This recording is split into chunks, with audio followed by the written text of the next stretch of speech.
Well, hello everyone and welcome along to the final round in the regular season of the R1 Spring 2026 campaign. 3 electric rounds already in the books and 4 more races will decide which 6 teams battle in our finals in just 7 days' time. Our junior Kanki party alongside of Cameron, Roger and Cam, excited for today's action as we break out the hypercars once again, but already 3 teams have written their way to the finals. It's 3 more spots left to be determined. Absolutely, 12 teams, only 6 go through, so it's really that bubble around P5 to P8. So let's say that we're going to be looking at really for today's race. The top 3, they've already got themselves locked in terms of the points. It's impossible for them to drop out. But from what we're seeing, there's quite a few teams around that bubble, and it could very easily, especially if someone sneaks a win or even a podium, that could swap things around very quickly.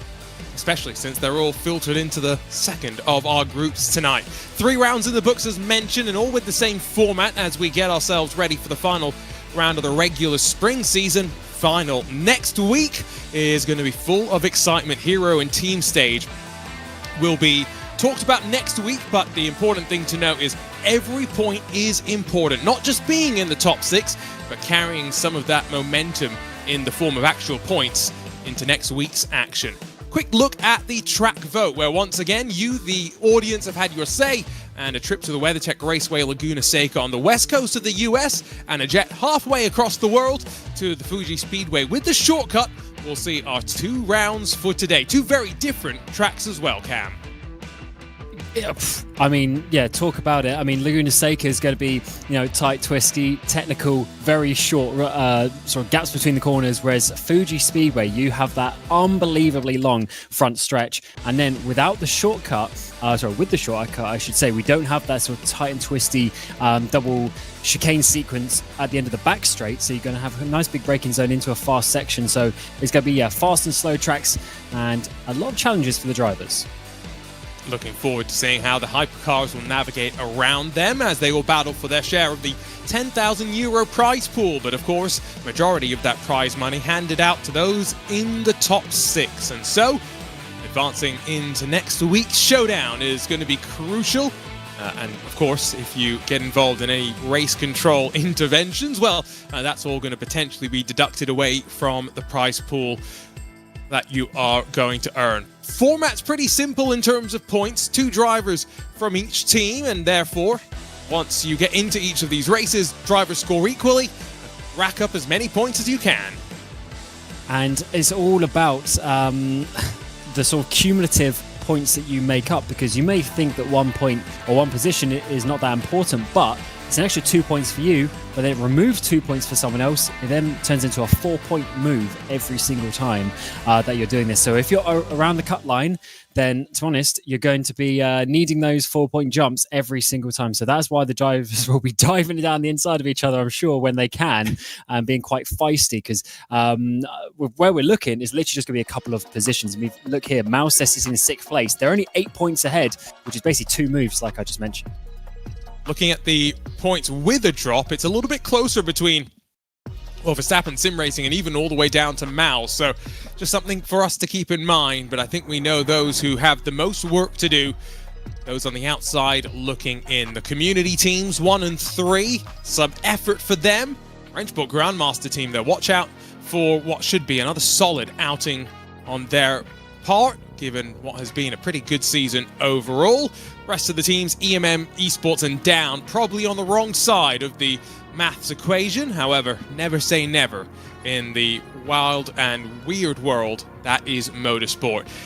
A look at all the different things that Race Control has stepped in through the course of the season, and this isn't everything that I think we'll end up seeing today. A lot more maybe track limits to speak of at Fuji at places, and car contact could be the name of the game. Exactly, and looking at as you go from like round 1, round 2, round 3, you can see the points get a little bit worse every time. So maybe it's the stewards getting a bit more harsh as the season goes on, or it's the drivers trying that little bit harder as the cut line is getting closer and closer as we hit qualifying here at Laguna Seca. And to be honest, in these hypercars, I'm expecting a lot of fireworks. This is going to be a very high average speed lap. We saw crackers of battles just a handful of weeks ago when IMSA visited this track. Lauren Heinrich making the move on Earl Bamber in a Porsche 963. Let's see what the Porsches can do, as we'll see Charlie Collins, Josh Rogers paired up against Kevin Siggy and Enzo Benito, already with 2 times on the board and 6/10 splitting them. Enzo Benito sits on top. Be a bit of a wait before his teammate Siggy breaks the timing beam. Already though, close to 7/10 down is Charlie Collins, based on those sector times as he winds out of the final corner. Use that AstroTurf to sweep your momentum back towards the line and under the Mission Foods bridge. So 109.750, nooning off, doing well in qualifying to stand up tall.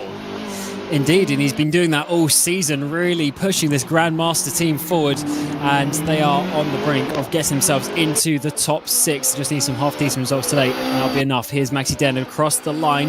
Where is it going to be? It's a 10-3, so the slowest of the 4 teams, 4 drivers so far. A little bit off his teammate. Let's see where that keeps him so far. One thing to note in this session, there's only 11 drivers, because Maus only have that 1 driver, Benica, so he's got a lot of work to do by himself in a bit of a team sport. So Moritz Lohner on Strava waltzing around London, so hope he's enjoying some time away and looking forward to seeing him back hopefully next week in the finals. The Peugeot does not trouble the top 3. If Nico Nuninghoff can stay in the top 3, by the way, it will be his 3rd top 3 start of the season. Looks like he will be displaced by Kevin Siggy though. Purple in the middle sector, just a shade, a 1/10 of a second off in sector number 1. But with 3 poles already this season, it won't quite be 4/400ths of a second between the Verstappen Sim Racing teammates. He just needed to try a bit harder, I think, and then he's going to be able to do that one. Such close lap times there. There's a big jump of half a second, though, even more, that 6/10 of a second between Siggy and Nuninghoff. Is that where Benica is going to put himself up towards the line? The second times are half decent, but is it going to be enough? I don't think quite for pole, but it might be enough for that 3rd place. Yes, it is, with a 0.4. And already expecting potentially to be dropped further. Purple in sector 1, down through Rainy. The track continues to falls. Purple in sector 2 as well, and as Rogers reaches the bottom of the sector, one final turn to the left, a little squirrely coming on to the power, full traction struggles as timing line broken and not quite quickest in sector 3, and that one moment maybe out of the final corner costs him pole position and allows Verstappen Sim Racing to control the front row of the grid. Just 3 times left to go, as you mentioned, Cam. Just 11 drivers in the field, and looking like Tim Schroeder going to drop inside of the top 6, I think. He had a great run at Monza last week. I've been on that front row, but unfortunately losing out, dropping down to 3rd place. Still a podium that time around. Unfortunately, 7th place this time. It's so close. The lap time's up towards the front there, and let's see if that is going to be able to do anything in the race, because it is going to be quite difficult to overtake around here. Here's Ratche spinning it almost at the final corner, collecting it, but that is definitely going to be at the back of the grid. This is not an easy track. This is old school in nature. And while the corkscrew grabs all the attention, the 7 stories of elevation that you plunge, every corner around here has its own challenge. Look at the force feedback shaking the wheel, and the monitor of Oscar Soprich, who navigates the final corner a bit more successfully. Maybe not the quickest line for him in the SimNation PXN machine, although as he rumbles to the line, straight line taken, that's the quickest line in qualifying. It will be no quicker than the back of the grid for SimNation PXN. Enzo Benito, Kevin Siggy get the job done in qualifying as they look to continue to build the advantage over the rest of the field heading into next week's final. And I'm looking forward to see what the likes of Charlie Collins can do from the back. He was lights to flag in the first race at Sebring last week, this time starting from the 3rd row, 7/10 off. There must have been a little bit of a mistake on that lap, but I'm interested to see if he can get his way through. But he's got, Benica, who's fighting for a lot of things there in that 4th place. He's trying to keep himself inside the top 6 in the team standings, and Nuninghoff as well, who's only 1 position higher than that, but has got a bit of a gap, so doesn't need to worry so much, but still wants to continue the good season he's having. I missed, unfortunately, last week's action because I was on pit lane at Watkins Glen with some of these wonderful GTP machines. I'll miss next week's action because I'm at the Canadian Tire Motorsports Park. Unfortunately, not with the GTPs. That will just be LMP2s out instead. Looking forward, though, to seeing the racing we have today, because as much as I don't think Laguna Seca is a natural racetrack for these cars, field is pretty close, and I think Collins is one that's got some work to do, but there's some battles to be had through the field. There's a look at our pole sitter, smiling and ready to go. Josh Rogers, one mistake cost him 0.2 of a second. I mean, that just shows you how tight the margins are, and to be honest, with such a high-speed track, it's true. You make a small mistake, and you just can't make that time back up because the cars around you, if you were to look at a ghost lap, would be moving so much quicker. So it's really a track where you have to hit all your marks, and to be honest, I like the little ears there. You can't be making any sort of mistakes around a track like this. It will punish you. It's got some big curbs, got some harsh curbs. It's got the gravel everywhere. There's no big runoffs, and for some of these drivers, if you're fighting to get inside that top 6, if you run a little bit wide, lose 3 places, that could be it. I'll give credit as well to Sir Charlie Collins. Sir Chollins, as sometimes we refer to him as. He's participating in tomorrow's Porsche Esports Super Cup regional qualifiers. So 2 different sims, a busy weekend of racing virtual Porsche race cars, but there's not much to complain about as we get set to go. 4 races tonight. Remember, split across of 2 groups. Each team gets to race in 2 races, and that means that in Group B in particular, there's one team thinking maximum points and the rest trying to scramble as much as possible. Ready to go for the first time tonight, and 4 races away from knowing which 6 teams will advance to next week's final showdown. Cam, what are your expectations as we get ready to go? Can Verstappen Sim Racing hold on from the front row?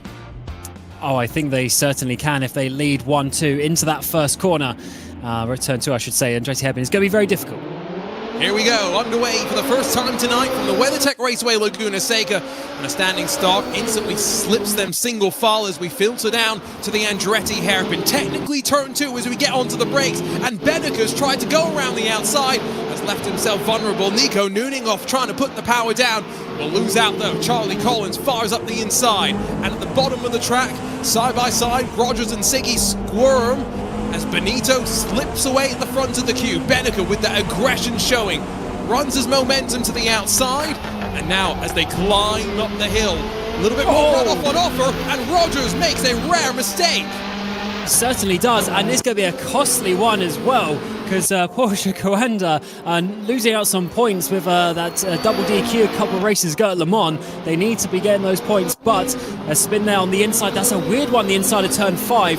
Benneker all on his outside, but there was some space, and just losing the rear end. That puts Benneker up into 3rd place. A great start from him. You can see face on Rogers a little bit unconcerned, I think, because he knows that there's still chances in race 2 to maximize the points on offer. And Porsche Coanda is still in a good spot to sit in the top 6. It's next week when things could be difficult, depending on how far behind the points leader after the regular season, those first 4 rounds you go into next week at finale with a slight offset in seeding, effectively, with the points you enter the championship round. And that will put you on the back foot compared to the likes of Verstappen Sim Racing, still sitting 1 and 2.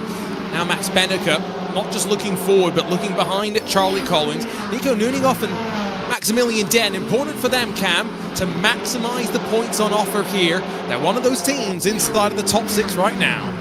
And they're only 4 points behind Porsche Coanda, and with how it stands, Josh Rogers down in P11, they will be just getting close to overtaking. Oh no, they'll actually be level on points with as it stands, 150 apiece. So let's see how that one works out as the race progresses, but certainly that is exactly what they needed. But of course, we have a drop week coming into it at the end of it, so we never know if this will end up being the watch. I guess for Porsche Coanda, they've already had that because they're double DQ at Le Mans. That's automatically going to be their drop week. Yes, I think it's fair for us to assume that their points are going to be correct no matter what. For the likes of Verstappen Sim Racing, they had 188 points at the start of the evening, if I remember. With the drop, it would have been about 140, so not a big drop for them, but it shrinks the margin between 1st and 6th. That's the reality of what we see. Max Benneker, like I said, looking over his shoulder a bit more now as the BMW M Hybrid V8. Oh, vulnerable. And it's almost like there's an oil spill down there at turn 5. Not just Charlins slipping off, but like Nico Nueninghoff as well, and that could be a costly mistake. That is a weird one. There must be something going on with how the car's acting in that corner. I mean, 2 Porsches as well. And Nueninghoff, I guess, is in a Porsche as well. Maybe it's just something with the way that the car's balanced in that corner. I'm not sure. But T5 taking 3 big names out as well. It's not like these are some backmarkers. They are 3 of the bigger drivers in this championship. And both of the Porsche commanders now at the back in P10 and P11. Nueninghoff fighting his way in P8. And that could potentially be important for Grandmaster. But with how it works out, they've only lost 1 point. But Porsche Commander, they've now dropped down to 5th in the live standings. I was thinking the same about them all being Porsches. Maybe that car riding the bump a little awkwardly as you crest over into the corner. They all had issues at different points. Rogers after the apex, Charlie Collins seemingly on entry, and then Nueninghoff maybe even before that, maybe caught out by the mistake from the second of the Porsche Coanda drivers, who now slip all the way to the tail end of the field. That mistake's cost 9 points though. So all things considered, might not be the biggest detriment in the world. You see BS Plus competition sitting second in points. They're the team that really has Group B at their opportunity to try and close the gap to Verstappen Sim Racing. Yeah, BS, we're loving these groups, how they worked out the last couple of weeks, where they're effectively the top seed, let's say, in that Group B, but we'll see if they're able to continue that in terms of getting some 1-2 finishes. And this race is working out perfectly in terms of Miles and Max Benneker. I mean, realistically, beating the 2 Verstappen cars, that's going to be difficult. So 3rd place is the minimum he would have wanted with the Porsche Commanders out of the way, and Nueninghoff as well. And that is going to be making his life a lot easier. He's got 2.5 second gap to Max Den. Now here is Joshua Rogers, P10, on the back of Soprich. Needs to try and find a way through, but easier said than done around this track. And the rear end really moving around. Rogers has been venturing into real-world racing in the Porsche Carwow Sprint Challenge Great Britain. I had to double-check the sponsor name on that one. Been interesting to follow along the journey in a GT4 Porsche Cayman. Very different to this 963 that he sweeps out through turn 6 up towards the corkscrew now. Just watch the elevation drop away. Stomach falls away from you as well, and a mistake from Oscar Soprich around the outside at Rainy Curve. Surely not. Maybe a bit of contact between them. The Australians set sail down the hill and up to 9th spot. Wow, that was a big move, but he needed it. You don't get many overtaking opportunities, so when your rival makes a mistake like that, you have to pounce on it, and that's certainly what Rogers did there. Big committed move on the outside of T9, and he had to work for that one. Wasn't being gifted to him, but that is an important position potentially, and at least just gets him a bit further up. He's 2 seconds almost behind Nueninghoff, so he's got a little bit of a gap, but there is a small train of cars in this midfield that go all the way up to Schroeder and Den for P4 and 5. Best thing about this particular group is that we see Yannick Bigler on the left, the PlayStation icon. Well, it's the first sim racing championship which is cross-play, and great to see Yannick Bigler representing consoles quite well, although representing, I was going to say in the dark, and then I saw the hands come off the steering wheel and realized that wasn't Yannick, who drops down in through the corkscrew. A little bit of a gap behind to leading of the Sim Nation PXN entries. That it's a bit of a cork in the bottle, and I think if Nico Nueninghoff can get past 1, then Yannick will be feeling a little bit more vulnerable. But we're heading into the closing stages of the first race of the night. It's only 11 laps, quite short races, and even that, I mean, Laguna Seca is a short track in itself, so 11 laps will fly by. Already on to lap 7. Benito leads by 3.5 seconds to Kevin Ziggy. That's a big gap from the pole position. Ziggy got a bit held up on that first lap, fighting with the likes of Josh Rogers, but then he made the mistake. He spun around, but all that did was let Benito off the hook, and he went up away, and he's been holding on to it ever since, which is weird because Benito wasn't quite so impressive, let's say, last time out, but obviously feeling a lot more comfortable here at Laguna Seca. Kevin Siggy played the team game perfectly on the opening lap, just frustrated Rogers just enough. And when Rogers made the mistake, hasn't really been challenged since. I'd argue Max Benneker's also done a pretty decent job for Miles in front of Nooning off. Rear wheels lock up and the opportunity presented down through the corkscrew. Rogers not quite able to follow, but under pressure in through the penultimate corner now. And which way does Rogers go? He looks to the inside, not quite alongside, but then eventually pulls clear as they sweep through the left-hander. And Nico Nooninghoff's going to look over his shoulders as well, because a couple of laps to go, Rogers on the hunt.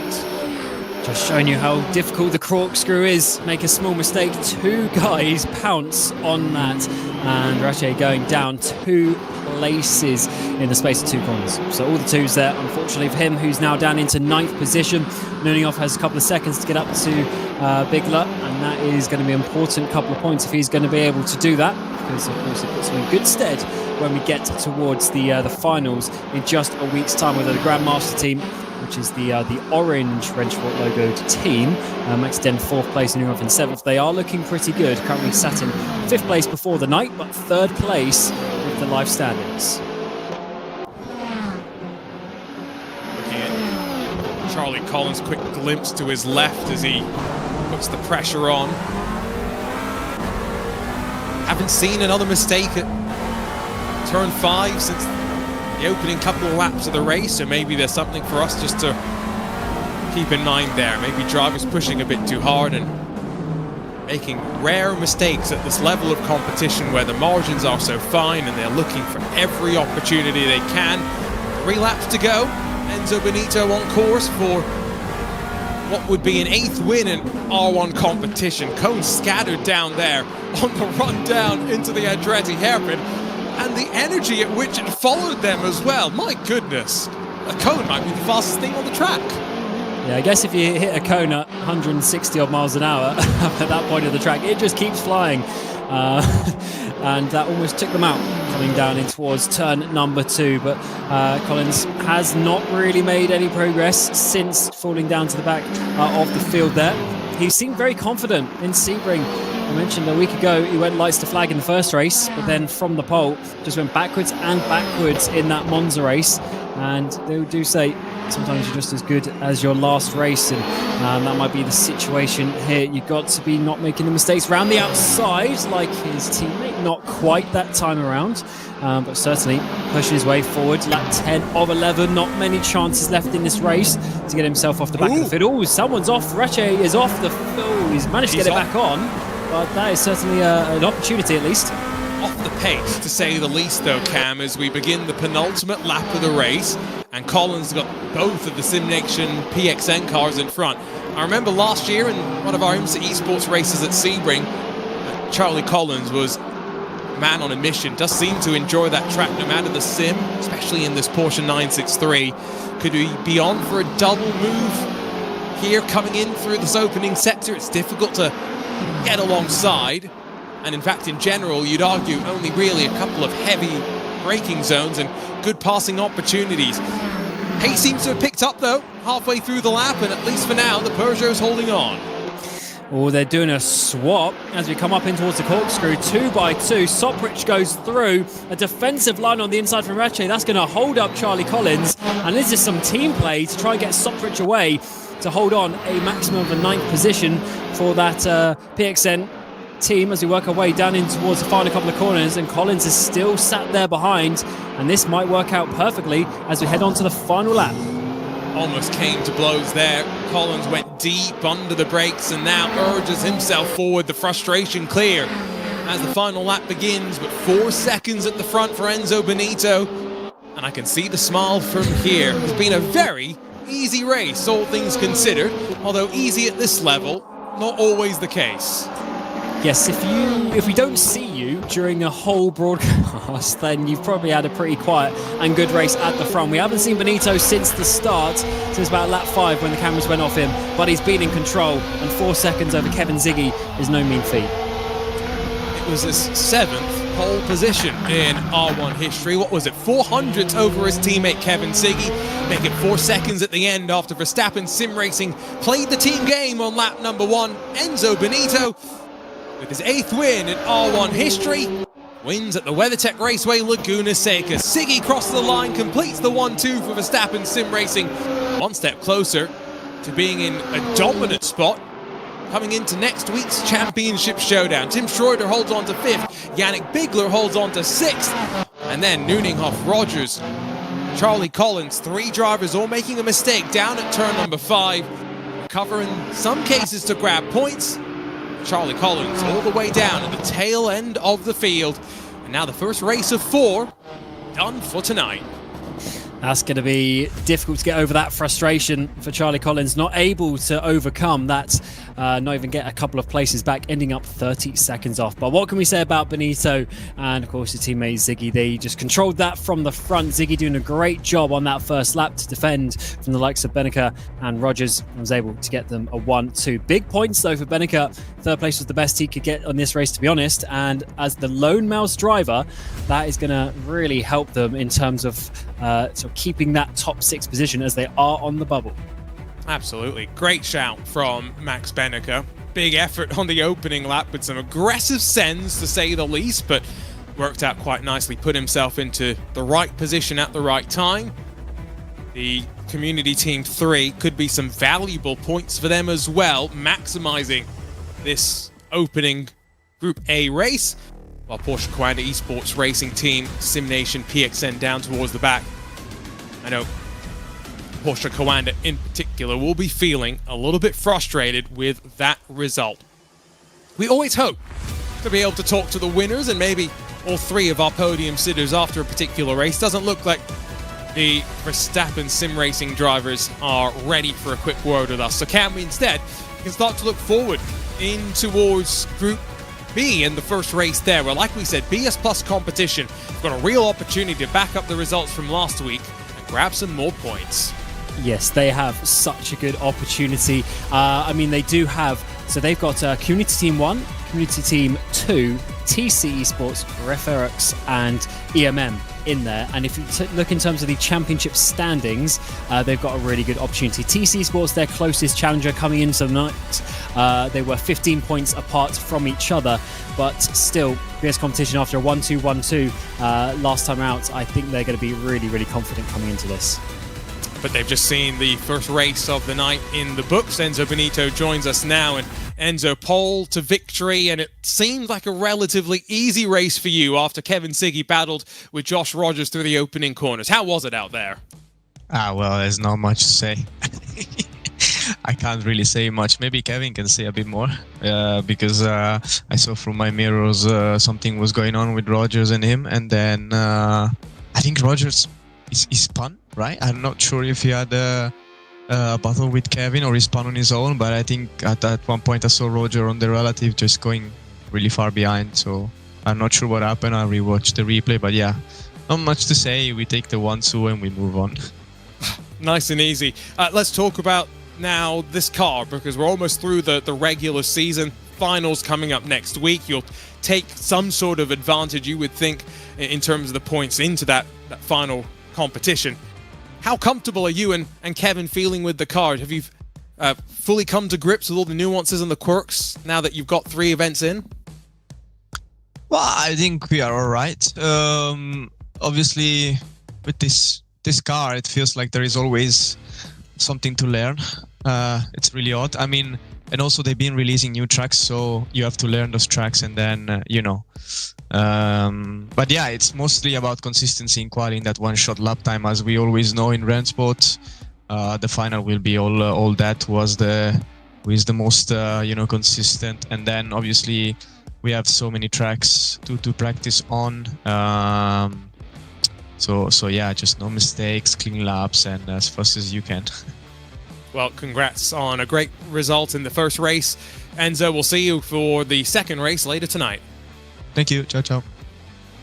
Enzo Benito joins us for a quick chat and a quick look at the live standings. And of course, Verstappen Sim Racing sit in a dominant spot. The more interesting result, though, is the fact that Cam, Porsche Coanda Esports Racing Team, both drivers outside of the top 6 in that first race, not the most points on the board for them. No, they have recovered, though, well from their sort of 0 points, let's say, in Le Mans from that last week. They were able to jump themselves up quite a bit away from the cut line. However, they still struggled in that race, didn't they? So not an easy one by any means. Mouse are doing better than expected because Community Team 1 have not raced yet.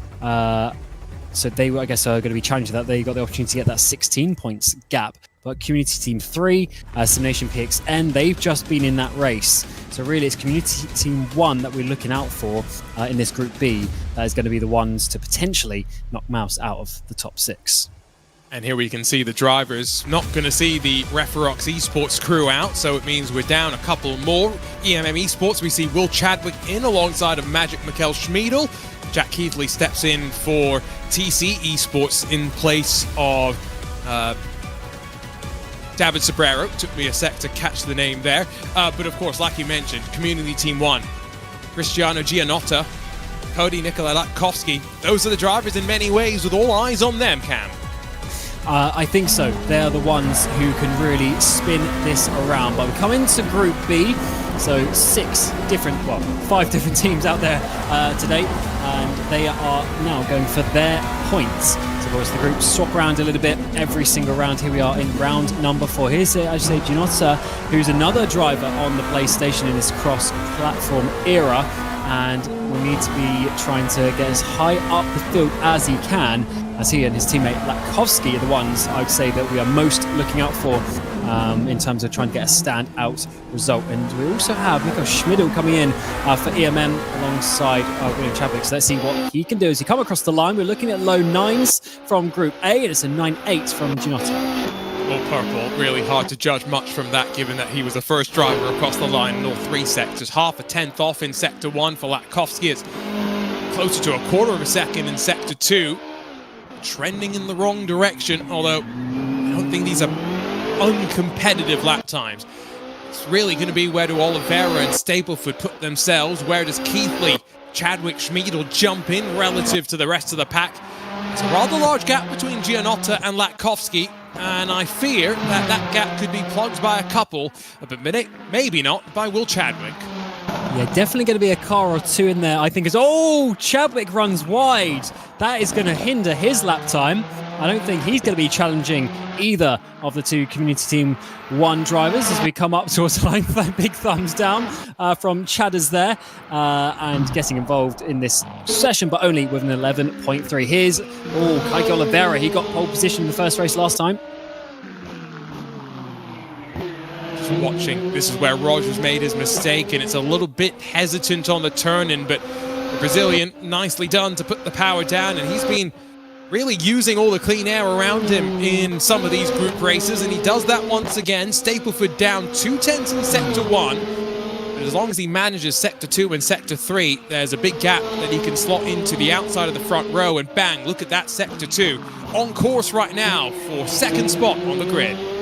Yeah, this is looking good. It was a double 1-2 for BS last time, but not quite in qualifying in Monza. They did get split, but it was in Sebring, and it is a 1-2, but it's only a 9.7 for Stapleford. That leaves a half a second gap for someone else to put their way in between them. It's going to have to be Keithley or Schmiedel, I think. Already Kimi Happel is down 1.4 seconds, so he's going to be dropping in closer to Will Chadwick, maybe just in front. Given the slight issues we saw even through the final sector. Happel not pretty happy with his run either in the BMW M Hybrid V8, albeit with the pre-nose job version of the car. Here comes his teammate down the hill through Rainy Curve, and once again looking like he's going to drop into the 111s. Yeah, Community Team 2 sitting at the bottom of the standings. Let's see what happens coming out of the final corner. Currently Hubler in 5th, whereas Ladler going to put himself across the line. Unfortunately, he's going to be 7 places slowest of the drivers so far. And now here comes some opportunities for drivers to get up inside the top 3 or so. First, it's going to be Keithley. And look at that, 2 purple sectors, and it's going to take some mistakes in the final one for him to be ripped away from this pole spot. That's my former teammate in the Rennsport community event that we did earlier this year, and look at that pole position for Jack Keithley. 1.5 tenths as well. That's a nice gap. Here's Mikko Schmidl though. He is so fast on every single platform that he races on. And then coming in for Matt Caruana this time around in towards the final corner, really getting it stopped there. And a big run. That's a nice clean exit up towards the line. He's not really a pole position by his sector time, so is he going to be up into 3rd place or so? No, a bit slower than we expected. Losing time at the end, ending up just in 6th. See if Agustin Torlaschi, the Argentine, has got something more in this final sector. Now, even if he holds with his teammate in Sector 3, he's going to slot into 3rd, which is not the worst place to be for TC Esports, looking for some solid points to accumulate into next week's final. And man, look at that, another impressive qualifying effort. Torlaschi not quite on the pace of his teammate, but TC 1 and 3. And just a reminder, there's only 15 points coming into the night between BS and TC, so maybe it's not all about BS competition today. Let's see what TC Esports can do. They get the pole position with Jack Keithley. Alongside him is going to be Kaiki Oliveira, and there's going to be basically the same again on the second row with Torlaschi and Stableford. They're going to be pushing their teammates down in towards the breaking of the Andretti hairpin. And it's Community Team 1 with Junota, Lakovsky, Schmidl, Hapola, Chadwick and Ladler, the 10 drivers for today's race. Referex, unfortunately, not in attendance here tonight. And Arjuna, it looks pretty tight there inside the top 4 or 5 drivers. And I'm expecting a close battle, especially between TC and BS. Yeah, I think I'm surprised that BS haven't been able to shoot out the blocks a bit quicker. Maybe it's a sign that TC have really dialed themselves in at this particular track. It's a technical one, remember, so every little margin that you can find, I think that's what Enzo was alluding to as well. Fixed setups, you're not dialing in a car week in, week out. Instead, you're dialing yourself in. And that's the most important thing, is at a track like this, can you brake the 5 meters later, time in and time again, to avoid locking the tires and making that situation even worse. We saw a lot of mistakes from drivers in the early couple of laps last time around, spinning up into turn 5, and that could be quite crucial for these drivers as well. When you're in Group B, you have at least somewhat of an opportunity to to watch or at least have information what happened in Group A, maybe from one of your race engineers, so you can get a bit of an idea. When you're in Group A, you're just kind of blind to that, but at least they'll have some information there. Just be careful in the opening couple of laps in T5 and not to ruin your race. Final moments of practice. The other unique thing is getting off the line decently, which you always need to think about, because that is important. We just got a note from Race Control. There's 5-second penalties for Kaiki Oliveira, for Will Chadwick, and for Dominic Ladler. Now, Chadwick and Ladler were already towards the tail end of the grid. Now, that crucially means that Kaiki Oliveira is going to start all the way back in 8th position. Oh, that's a big change. And looking at how difficult it was for Charlie Collins to come back through in Group A, that could be a difficult one for Kaiki Oliveira, even to get back inside the top 5. So for what that does is it puts TC Esports on the front row with both cars, with Stableford and Gianotta on the second row trying to chase them down. And for BS, that is potentially going to lose them second place in the team standings. Let's see how that one is. And that was for track limits excursions. So very easy to do, to be honest, and especially when you see 3 out of 10 drivers, although Kaiki doesn't look happy about that. Yeah, I just got a message from Engineer. They weren't aware of it until we said it on broadcast, so surprise for all.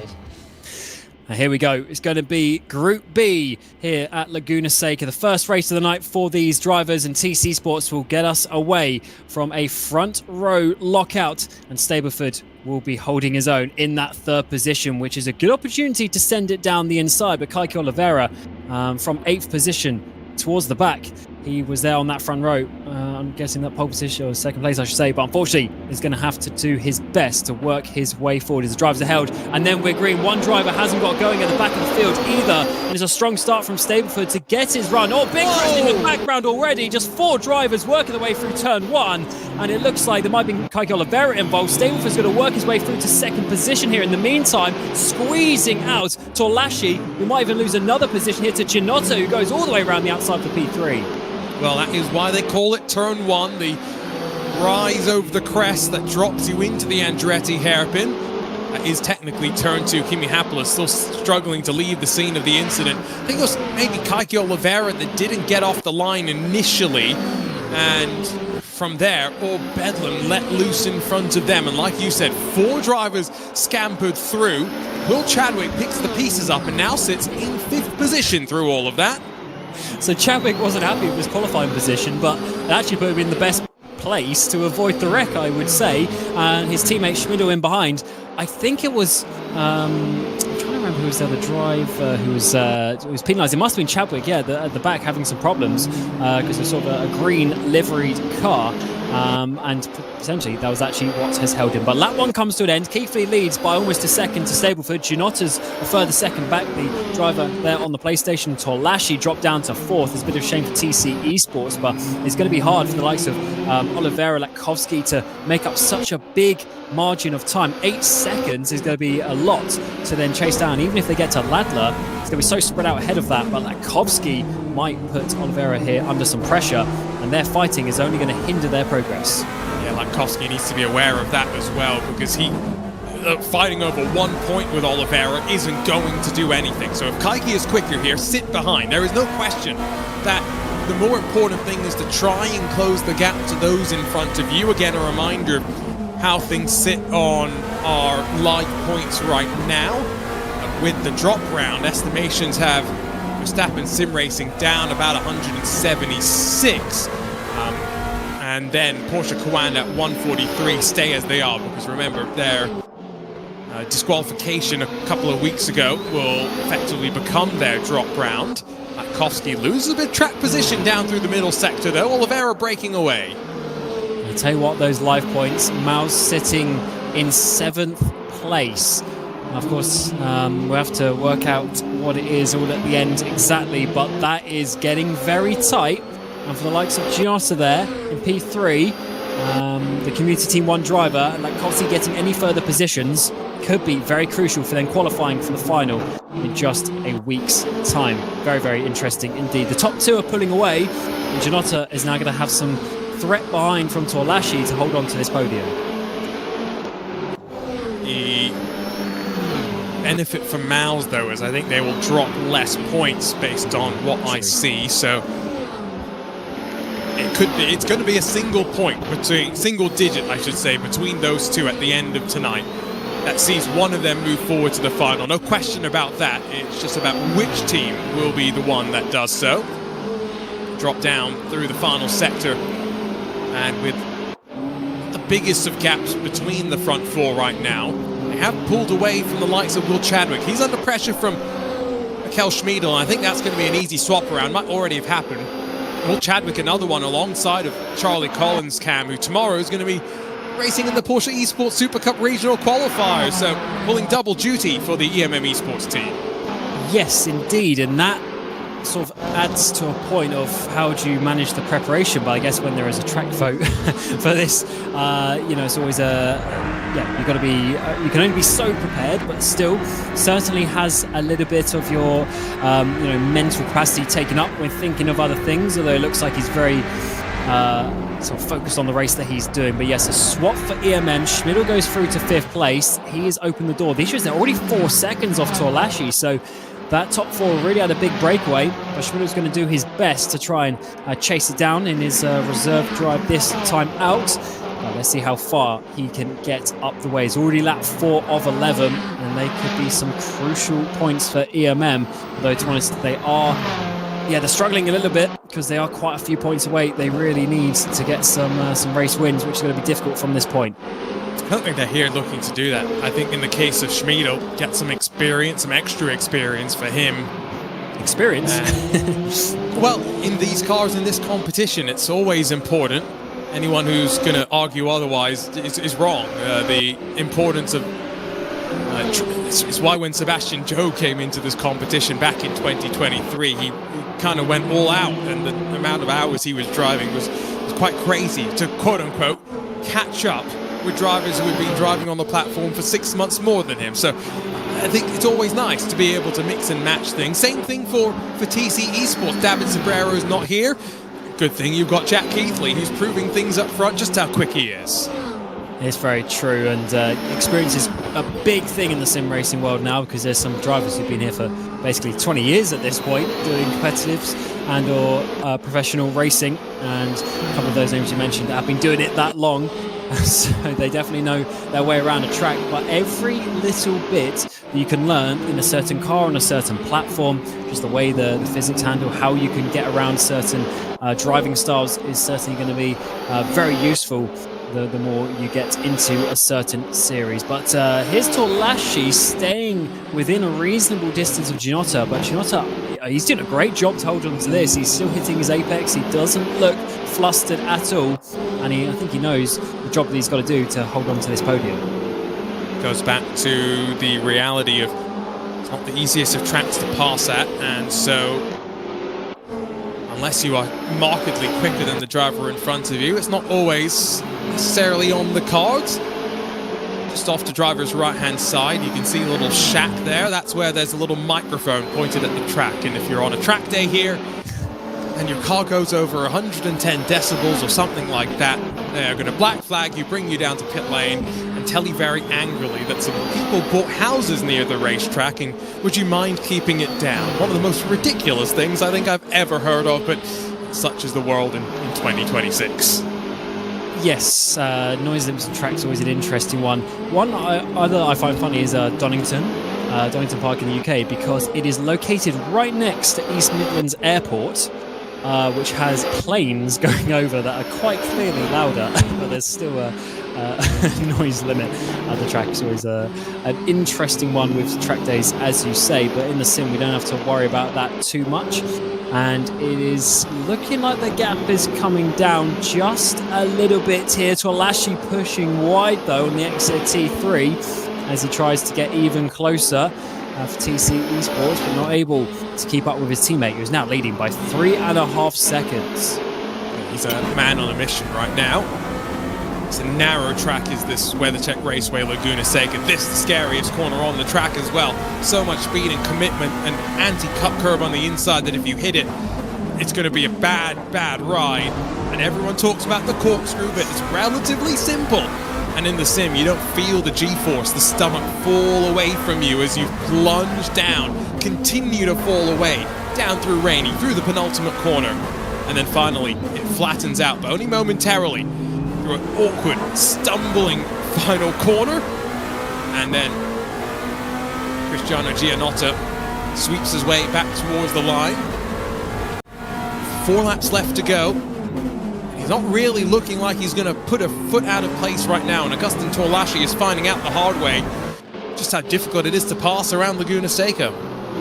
Yeah, Ginotta, he's definitely, his car's moving around a little bit, but not in necessarily a bad way, just that he is obviously pushing. He's not having it easy to hold up Torlashi. Torlashi's moving the steering wheel quite a lot, and this is definitely one of the most important battles out there, because as it stands, it will put Community Team 1 in that 6th place. And to be honest, they need every point that they could get, because if that gap can improve again in the next race, then that is good. Based on the numbers that I'm seeing in front of me, actually, with drop rounds, it's going to leave Mouse in front by 1 single point. You heard me. 1 single point. That is close, which means any of these positions right now are going to be very important. So Ginotta needs to hold on to this, because if he loses a couple of points here, then that could make the difference depending on where it works in terms of which round therefore gets dropped a little bit later after this one. Certainly on the ragged edge for these teams, and if we're looking at the possibility even of Mouse going home, then that is unheard of in the grand scheme of things and the history of R1. Makes for a lot of emphasis on race 2 as well, when we'll make our way to the Fuji Speedway. That's an interesting track as well, with a couple more passing opportunities, I would argue. I really do think that these cars are going to race well there, so I'm not expecting it to be as processional as maybe it has been so far. Lapkowski mentioned, don't think he was necessarily quicker than Kaiki Oliveira. That has been borne out now, both past Chadwick. Oliveira closing on the back of Mikel Schmiedel. If he can get a top 5 out of this, that won't be the worst thing in the world, and they'll keep the gap down to Verstappen sim racing as small as possible. Yeah, certainly will, and I completely didn't... There's a big wiggle there as he's feeling the pressure from Oliveira coming, but I really didn't see Chadwick drop down. He's not had the performance in this race that he would have wanted, down in 8th position. And the only team behind him is Community Team 2, who are last in the team standings, but we won't remind Chadwick of that one as he needs to focus for race 2 a little bit later. But yes, Kaiki Oliveira getting closer to that top 5, just over a second behind Schmiedel. That would be a great recovery, as he's only gained a net 2 places from his starting position, but that's not the full story. After a big accident coming through turn 1 on the opening lap, took out 6 of the 10 drivers, and that is why we have a bit of a gap between 4th and 5th position. They're all trying to recover themselves into some sort of finishing order, and it's coming up towards the final lap. Oliveira's got a lap and a half to get Schmiedel. Love this view.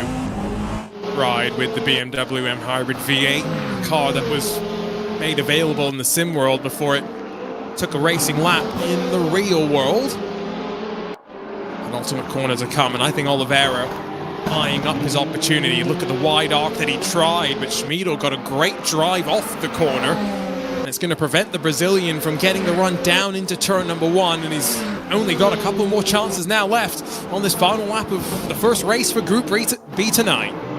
Yes, in a tricky track, there aren't so many opportunities, but he's getting close.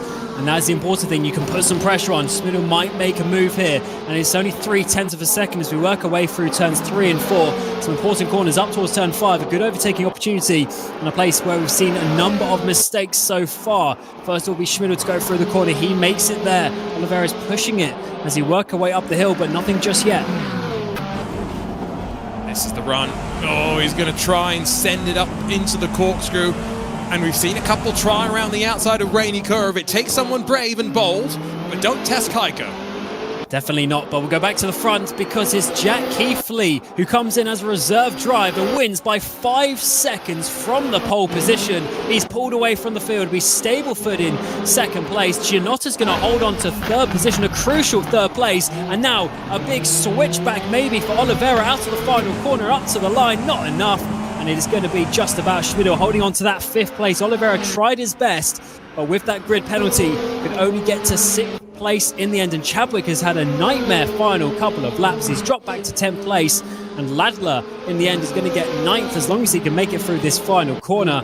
What an interesting day for Chadwick. Went to the back of the grid with a grid penalty, went up to 5th place, and then in the end, he's going to end up at the back all over again. Similar story with what happened to Daniel Ratai in one of the other Peugeots for Sim Nation PXN, so wonder if there's more than meets the eye. Maybe. We have to find out. So that is the end of race 1 here. Group B's result sees Keithley, Stableford and Gianotta on that front, of the grid. But one thing that is interesting is Jack Keithley winning by 5 seconds from Stableford. Yes, maybe Stableford could have just taken a nice, easy 2nd place there. Didn't necessarily need the win, but 5 seconds is a lot, especially over Stableford, who's looking very, very strong in the previous round last week as well. Gianotta, though, a big podium for him and Community Team 1 as they try with their last-ditch hopes to get inside the top 6. Though it does seem that we have Jack Keithley to join us in the commentary booth. And Jack, well done with your race today. That was, well, actually, first of all, let's go back to qualifying. Coming into this as a reserve driver, let's say, maybe not quite as prepared as you would have wanted, but still putting it on the front row.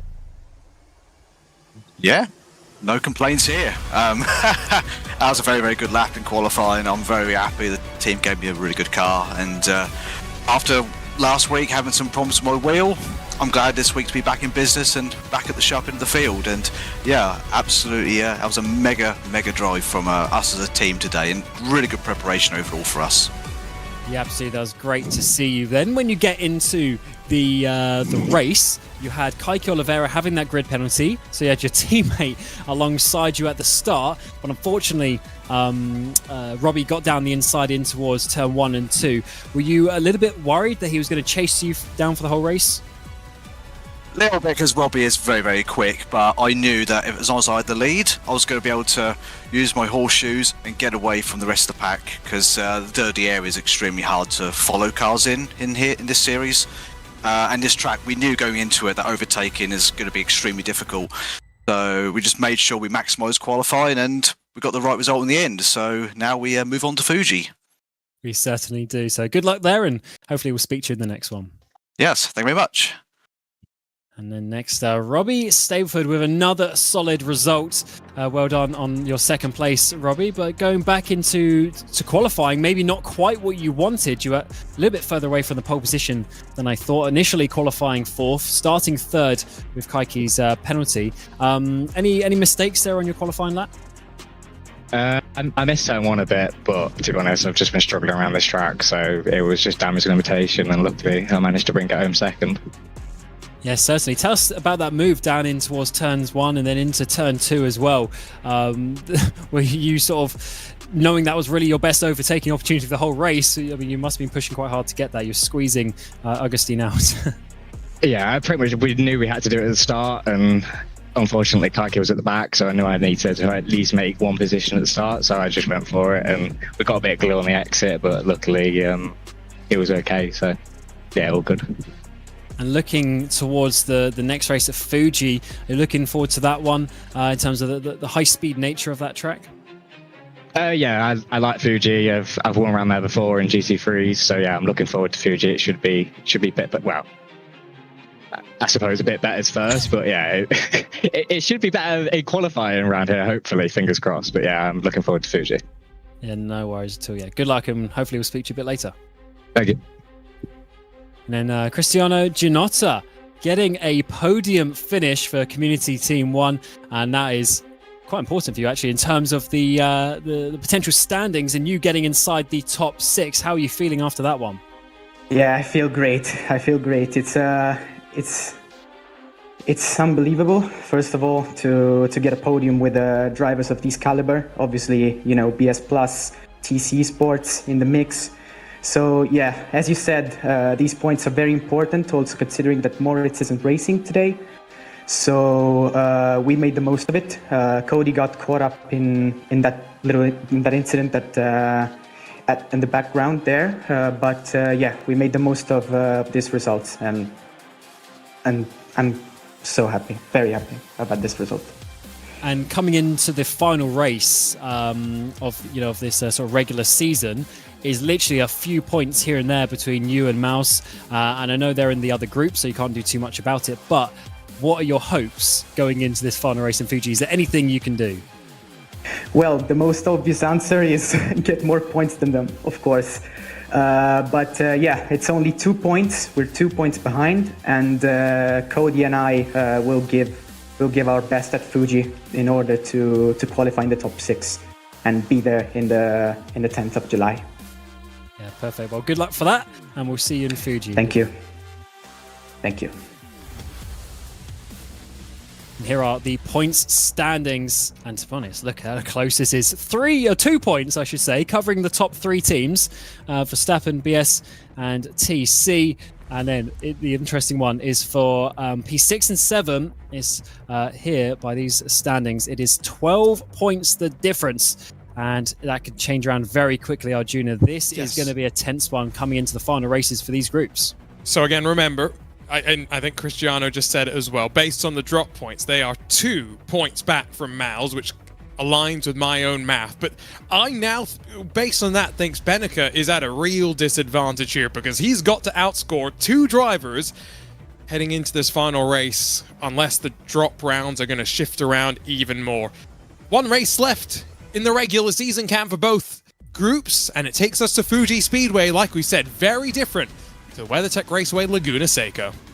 Yeah, massively different. Long straights, fast corners, and I mean there is still a good couple of sort of slower hairpin style corners where you can definitely make a big send. What we saw is the slipstream being such a big effect last week. So last week we had Monza with no chicane, so it was a run all the way down the start finish straight through Curva Grande, and yes, it's not quite as long out towards the braking zone of your turn 1 here, but certainly there's going to be a lot of slipstream there. And look how fast, without the chicane here as well, that's a fast sequence coming towards the end of the track here. Well, I'm expecting some good slipstream, some good moves into turn 1. But first of all, qualifying, here's Charlie Collins first of all. So it's removed one of the passing opportunities, though, at the end of the second sector.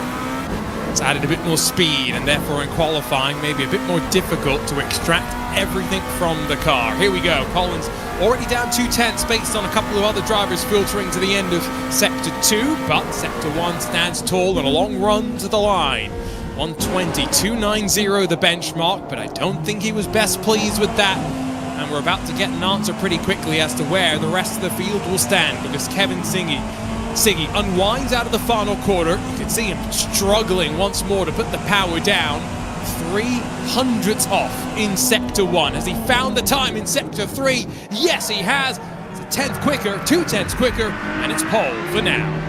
Well, that is very close up towards the front. Next we're going to get Stockbridge, and this corner is really make or break. This final hairpin is so tricky, you can lose all the time because this finish line is so far down. I mean, it must be a good 800 meters towards the finish line here. As it's so far down, you lose all the time, all the momentum if you make a mistake, and in the end, it's only going to be a 22.4 for Stockbridge. So definitely a few drivers will get in between him and Collins. Here's Yannick Bigler. Love the kitty ears. Love the slipstream as he works his way to the line. DRS, he's looking stylish as well. I don't think this is going to be a time to really challenge too much. The SimNation PXN cars have been struggling today, that's for sure, and I think we'll see the same for Daniel Rota as his final qualifying lap of the season comes to an end. Let's see what exit he can get. Very tight, actually, off that final corner, doing a bit more of a V shape into it. You can really do a U shape and get a nice wide arc. A bit more minimum speed, but longer corner. And a wave to the crowd as he comes across the line. And it's going to be a 4th position there. And I'm just hearing that Stockbridge is actually going to get a track limits violation. So he's already last in the times that we've done so far. But there'll be another 5 seconds like we saw to some drivers in the previous race. Look at the margins. It was at one point about 74 thousandths of a second, but Josh Rogers is going to slot into second. Purple in Sector 3, but Enzo Benito has gone purple in Sector 2. Is he going to find the outside of the front row? Oh, he's wild and squirrely through the final corner. Looks like Siggy might be on course for pole position in this race. Unless Schroeder, Nooning off, Beneke or Den have got something left to say. A little bit more time lost in Sector 3. And so Verstappen Sim Racing will have the inside on rows 1 and 2.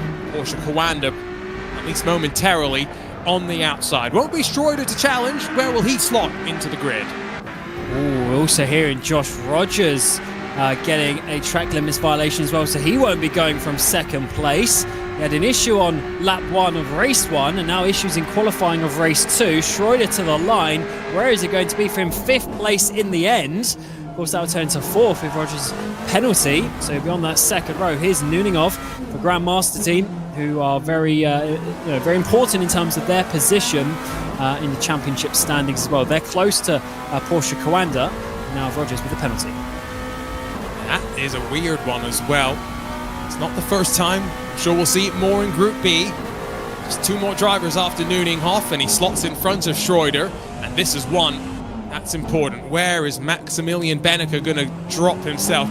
Just an update, by the way, being given some updated points from one of the team engineers, Felix van Delft at BS Plus competition. It's maybe closer to 7 points between Maus and Community 1 right now, and so a bit more of a buffer than we initially thought. But 5th on the board isn't great for Beneke, and now 1 more driver left to go. Well, this group is very close, isn't it? 6 tenths for the top 6 drivers. and they are so fast out there on the track. Really top 6 drivers in this group, and not making mistakes in qualifying. Community Team 3 there, 7th and 8th. But where's Den going to put himself? It's going to be 7th place in the end, just joining his teammates Nuninghoff there as the session comes to an end. And here's a look at the results, where once again it's Verstappen Sim Racing on top. This time it's Kevin Siggy. After Enzo Benito did it in the first race of the night, his teammate gets it done this time. And while Josh Rogers is slotted in on the outside of row number 2, he'll drop back quite considerably to the tail end of the field. Promotes Benito to the outside of row 1. Charlie Collins, Max Benecker will split row 2. Nuninghoff and Den behind them, with Schroeder, Bigler, Ratai and Soprich. Soprich, the other driver, we've been told, with a time penalty to be added, so he'll be 11th and at the tail end of the field. That's how qualifying once again shakes through. And these track limit violations are a big implication, Cam. It's a bit of a surprise that someone like Josh Rogers would get mixed up, much like it was a surprise that Kaki Oliveira got mixed up in the previous race. Obviously, just not the day that he would have wanted. It is a weird one, though, as you say. But I guess that also just shows you how much they're pushing track limits. And there is a good couple of corners here where you can really go wide, especially down at turn 3, at turn 10 here where we've got the cutout as well. So you can really push the limits quite a lot. And when you're going for those last thousandths of a second, we've seen just how close it is in qualifying here. You know, pole position there by a 10th of a second, further 10th behind. It's really is close margins, and everyone will be pushing the limit, by the way. It's just they've gone a couple of millimeters over and other people didn't. Very relaxed looking Kevin Siggy right now, and not a surprise there, as Verstappen Sim Racing comfortably on top in the championship and looking set to head into next week's final with a presumptive points advantage with the way that the seeding system will play things out. It's a relatively lengthy run down to turn 1 here, Cam, which could be the difference between Verstappen Sim Racing leading off the line and leading out of the first corner. Yes, it's a long run down towards the first corner, 600-700 meters. So there's a lot of opportunity for you to be able to slipstream and work your way through. We already seen this in the previous race. Even at Laguna Seca, there was enough time to get down the inside. This is even longer. So there's definitely going to be 2, 3, 4 wide coming down in towards that first corner. Got to be getting off the line cleanly here. Doesn't matter if you're there on the front row. You could easily be 4th or 5th on the exit of turn 1. Right, final moments for these drivers and their final regular season round as well for Verstappen Sim Racing, their final opportunity to stack more points onto the board and control the points advantage they have for everyone else looking to either enter next week with less of a deficit or, in some cases, ensure they are in the conversation as part of the final 6. Off and away for the final time for Group A tonight, and already some contact as Charlie Collins tries to get aggressive on the run down to turn number 1. Peugeot in the wall hard already. Defensive from the second of the Verstappen Sim Racing cars as Benito gets the elbows out. He's allowed Benecker to slip through as Charlie Collins is being forced wide. Here comes Maximilian Den trying to now slot in front of Benito, but settles for 4th momentarily. Sweep through the long right-hander, and the Porsche hugs the inside and now watches over the shoulders as Charlie Collins goes one way then the other. And following him behind is Joshua Rogers. Yeah, he's had a great start. He's already batting for 6th position. It was Jan Bigler who was the one spinning around off the track, but he's got going. It is on the back of the pack. Here we see Josh Rogers complete that move down the inside. Big set from Schroeder, but not quite enough to get that. So Nuninghoff holds on as Schroeder now is under attack from Rache, getting through of the inside of T13, but not quite enough. All these guys are going crazy at the start of this race as they know these are the good opportunities. As there's a big set, Rache makes contact, goes around, hits his teammate Sockbridge, just to add insult to the injury after his qualifying time penalty as well. He was a bit over-optimistic there and paid the price, unfortunately. SimNation PXN dropped to the tail end of the field all as Kevin Siggy leads at the front. But Max Benecker, one way down the other, defends from Enzo Benito. Now, Benecker really would like to have the points in reserve. Enzo Benito doesn't really need them as much, but slips up the inside at turn 1. The track drops away from you as you get onto the loud pedal. And sweeping in towards the fast left-hander at turn 3, Enzo Benito is back up into second spot. Much like Siggy did in the first race of the night, Enzo Benito playing the team game and defending into the opening couple of corners. Yeah, this is really good work.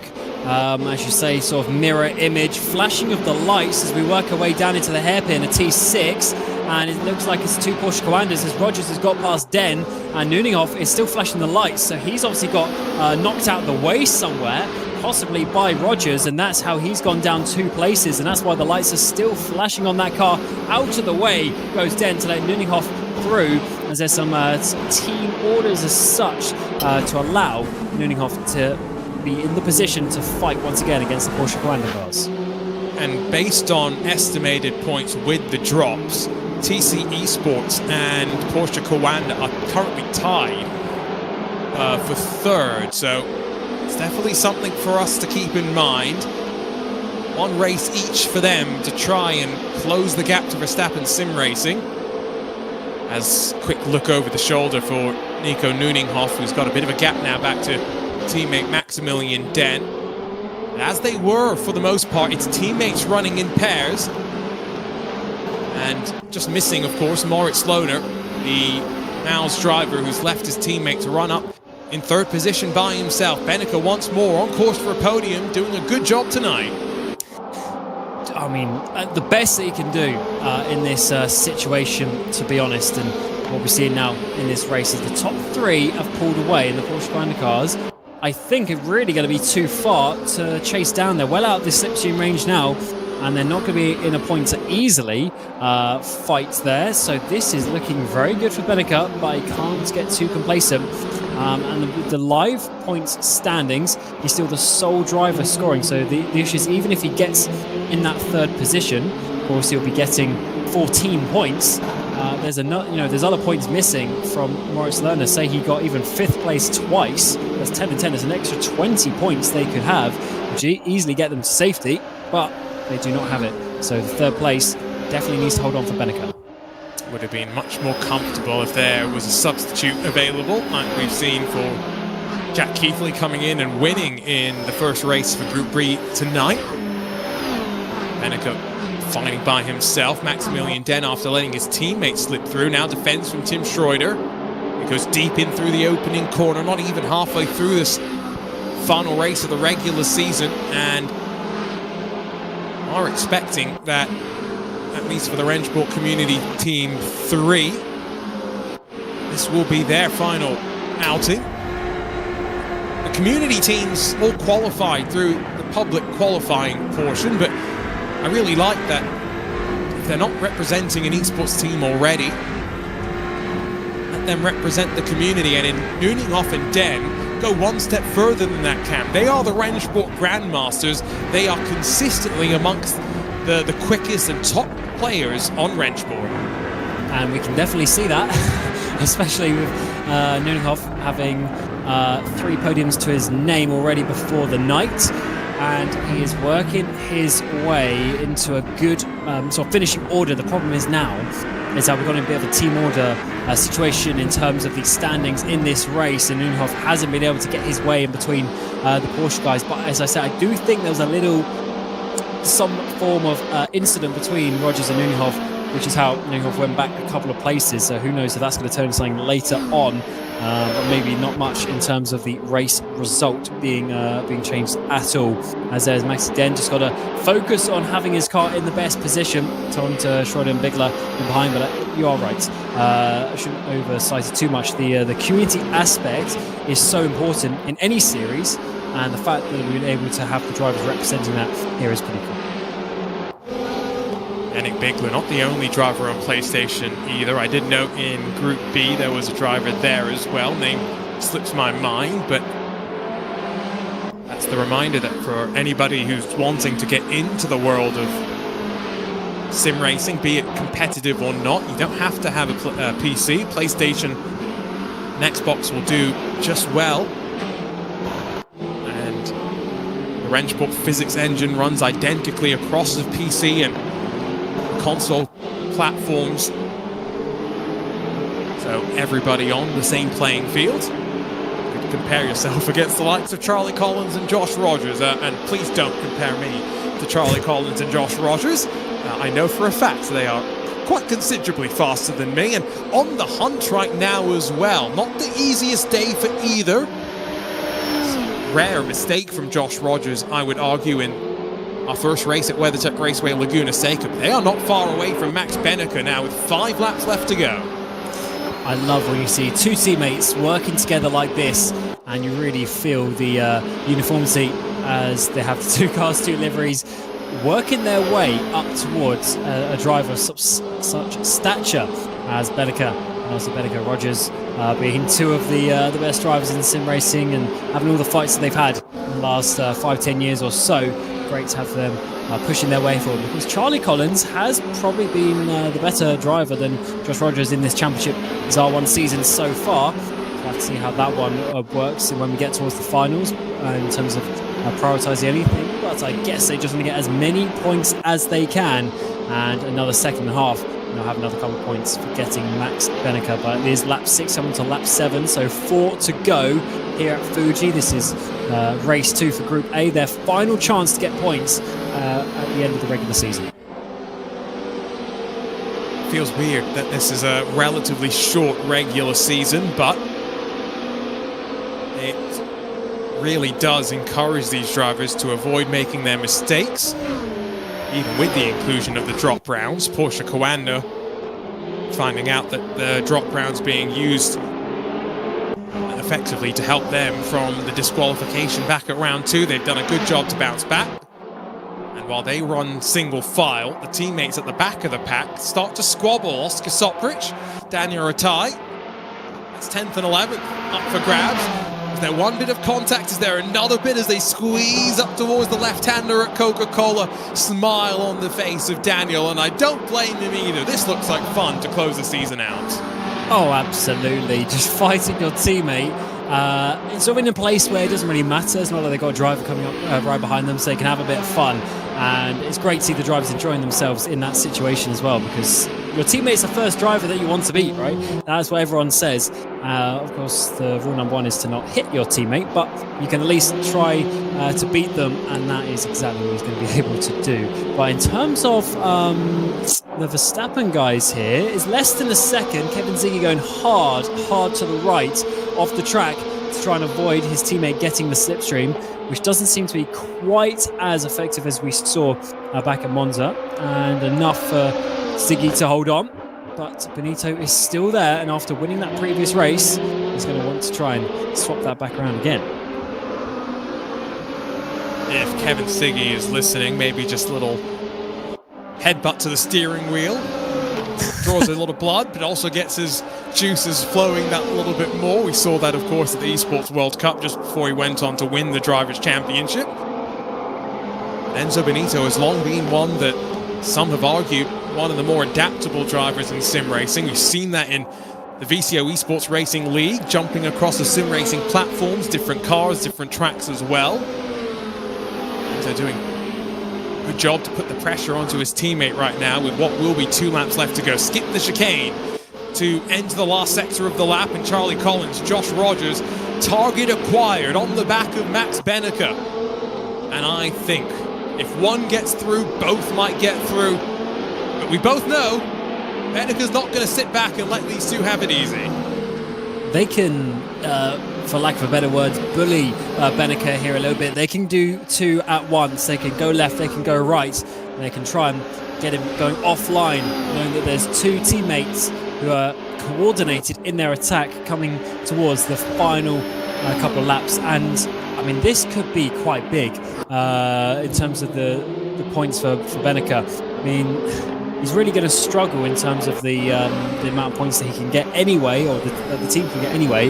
But the difference between 3rd and 5th is 4 total points, 2 for each position. And you're talking earlier that it might just be 6 points. 4 of that could make the job for Community Team 1 a lot easier, potentially, when they have their second race a little bit earlier. The live standings you're showing on the right, of course, it looks very close between Community Team 3 and 1, but 1 is not in this race. They still have another opportunity to score points. It's also not fully factoring in the drop rounds on the right side of the screen, as Max Benneker over the shoulder keeps an eye on the closing Collins and Rogers. The only team that has the drop rounds factored in is Porsche Coanda, of course. And at this point, I would say, needing TC Esports to avoid the sort of success they had in the first race tonight. If they're able to get another, even first and fifth, TC Esports could be the third seed at the end of the regular season. And speaking of the end of the regular season, 1 lap to go for the Group A teams. Can Max Benneker hold on? He is in the draft of the Verstappen Sim Racing teammates up the road. I think give it another 2 laps and at least one of the Porsche Coanders is definitely getting through. But is this lap enough? The problem is that it's so fast and flowing. It's going to have to be a final sector lunge. To be honest, there's not really a back straight, as you're saying here, with the removal of the chicane. So let's see how this one works out. Benneker needs to nail it. He's gone wide though, and that could be half an opportunity for Collins if he wants to be pretty pushy coming down in towards this final sector. The benefit is, with the chicane removed right at this corner, that's one passing opportunity taken away. Still though, opportunity for mistake. Look how fast they sweep through into this climb up now. Couple more corners to go, but has Benneker done enough for the team? A double set of third place finishes with no Moritz Lohner might just have secured Mao's a spot in next week's final alongside, well, the regular season champions. There's no question about that. Verstappen Sim Racing will end with another 1-2. And after Kevin Siggy grabbed what was his 28th pole position in his R1 career, he adds yet another race victory to the bunch as well. Teammate in tow here at the Fuji Speedway.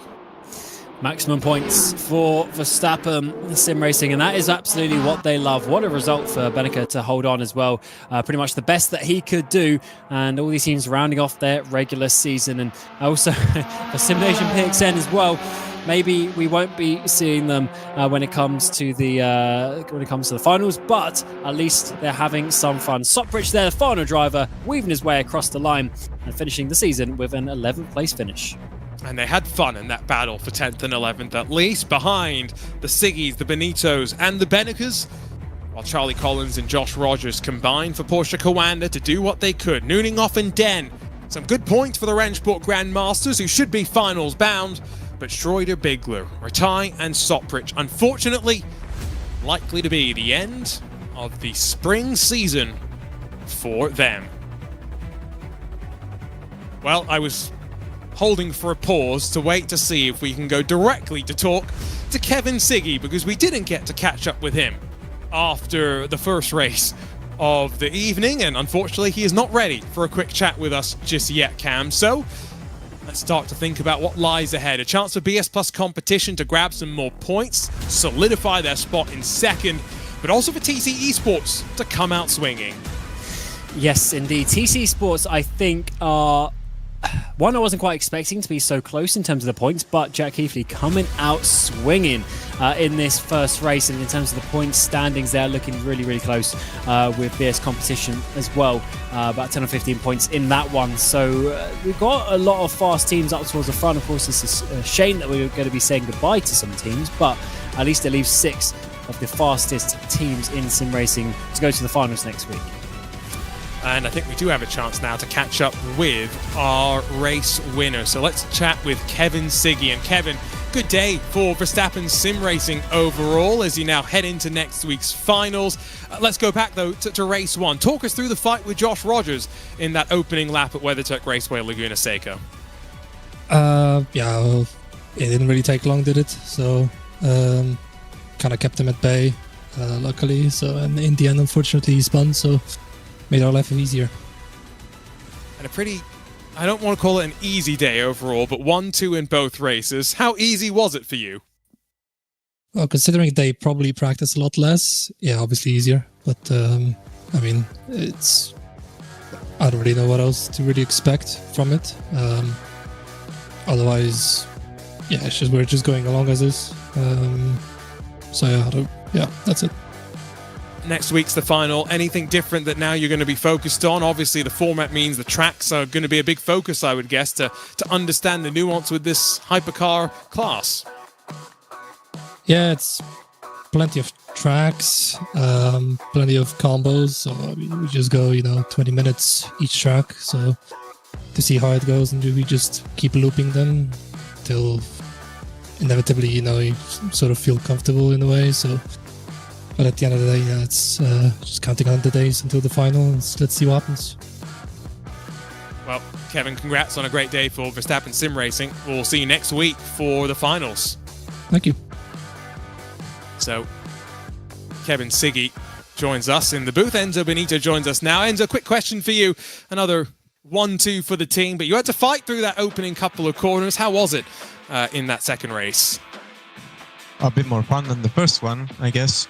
But yeah, I'm not too sure what happened in turn 1. I did hit Kevin a little bit. I don't know if he braked early or if I braked a bit too late, but yeah, after all, it was fine, so okay. And then I had a bit of a glue with Collins on the exit of the corner, so yeah, I tried to leave him space. I mean, I definitely did leave him space, but yeah, the cars were glued and we were going really slow through there, so we got overtook by Max. But then I had yeah, it was just the first lap, really. Then on the straight, I overtook Max, and then from there on, nothing happened again. So we take 1-2 again. Well, congrats, Enzo Benito, Verstappen Sim Racing 1 and 2. Let's quickly catch up with Max Benecke as well. Max, all by yourself today, no Moritz Lohner, but double podium. Have you done enough to make the team qualify for the top 6? Have you done that math? We'll see. According to our calculations, they are not allowed to finish P2 or P1 with any of the drivers, and then we're good.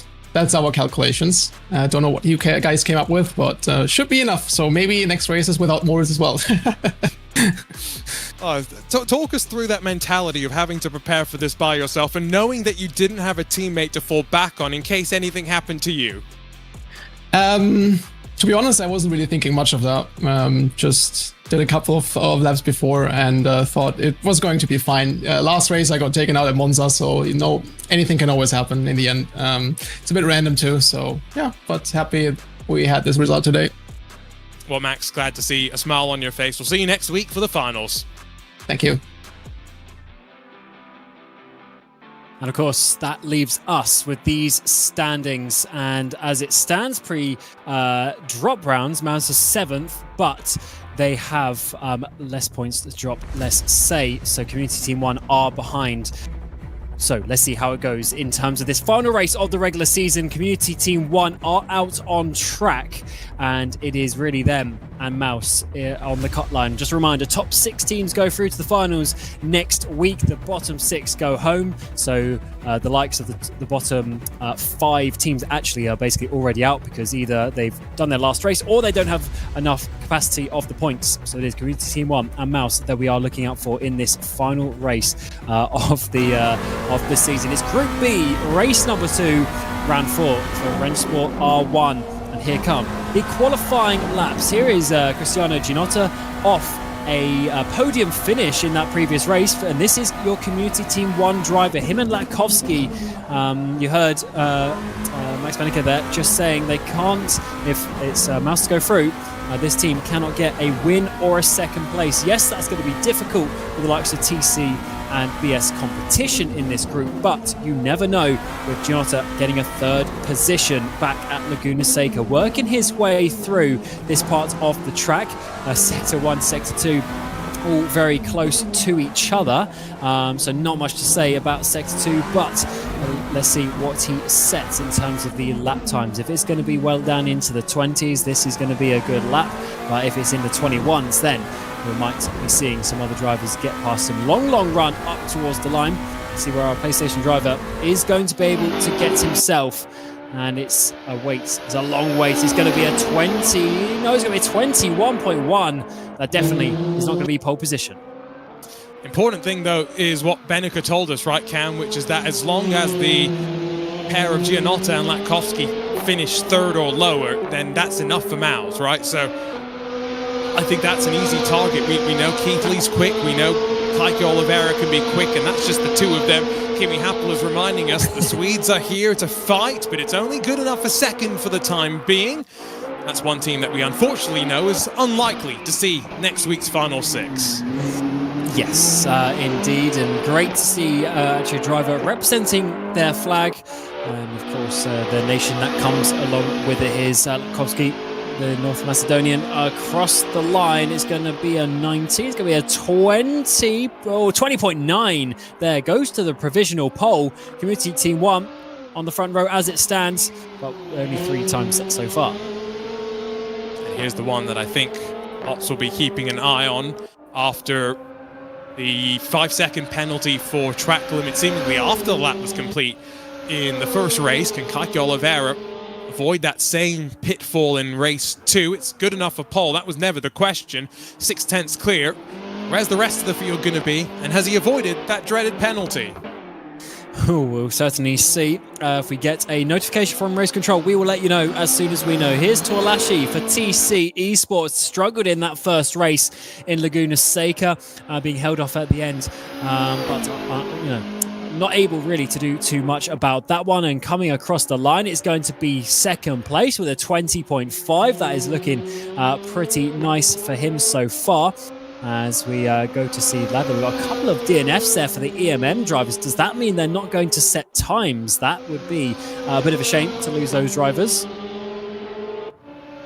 I'm just going to send a message off to Will Chadwick. The benefit of being in the virtual world, I can just pop a Discord message over to him.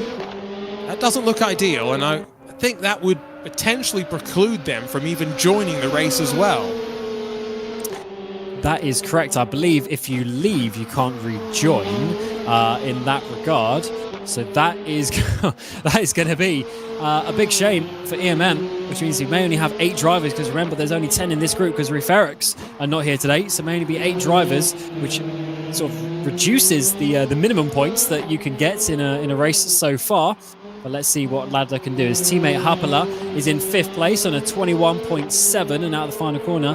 Can Ladler get anywhere close to that? We saw a good fight between the Simulation PXN drivers towards the back of Group A. In Group B, what's Ladler going to do compared to his teammate? It's going to be a 21. It's going to be a 22 just with the 001. And unfortunately, that will be at the back of the grid.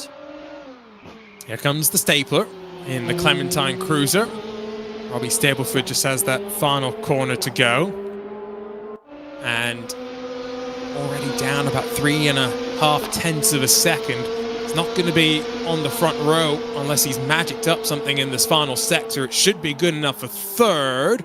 And that's where he goes. 400s off of Tuolashi, so barely a blink of an eye. And the final driver, your pole position and winner of the previous race at Laguna Seca, race 1 of the night, race 2. No purple sectors so far, but just a 10th here and there. Can he make anything up in the final sector?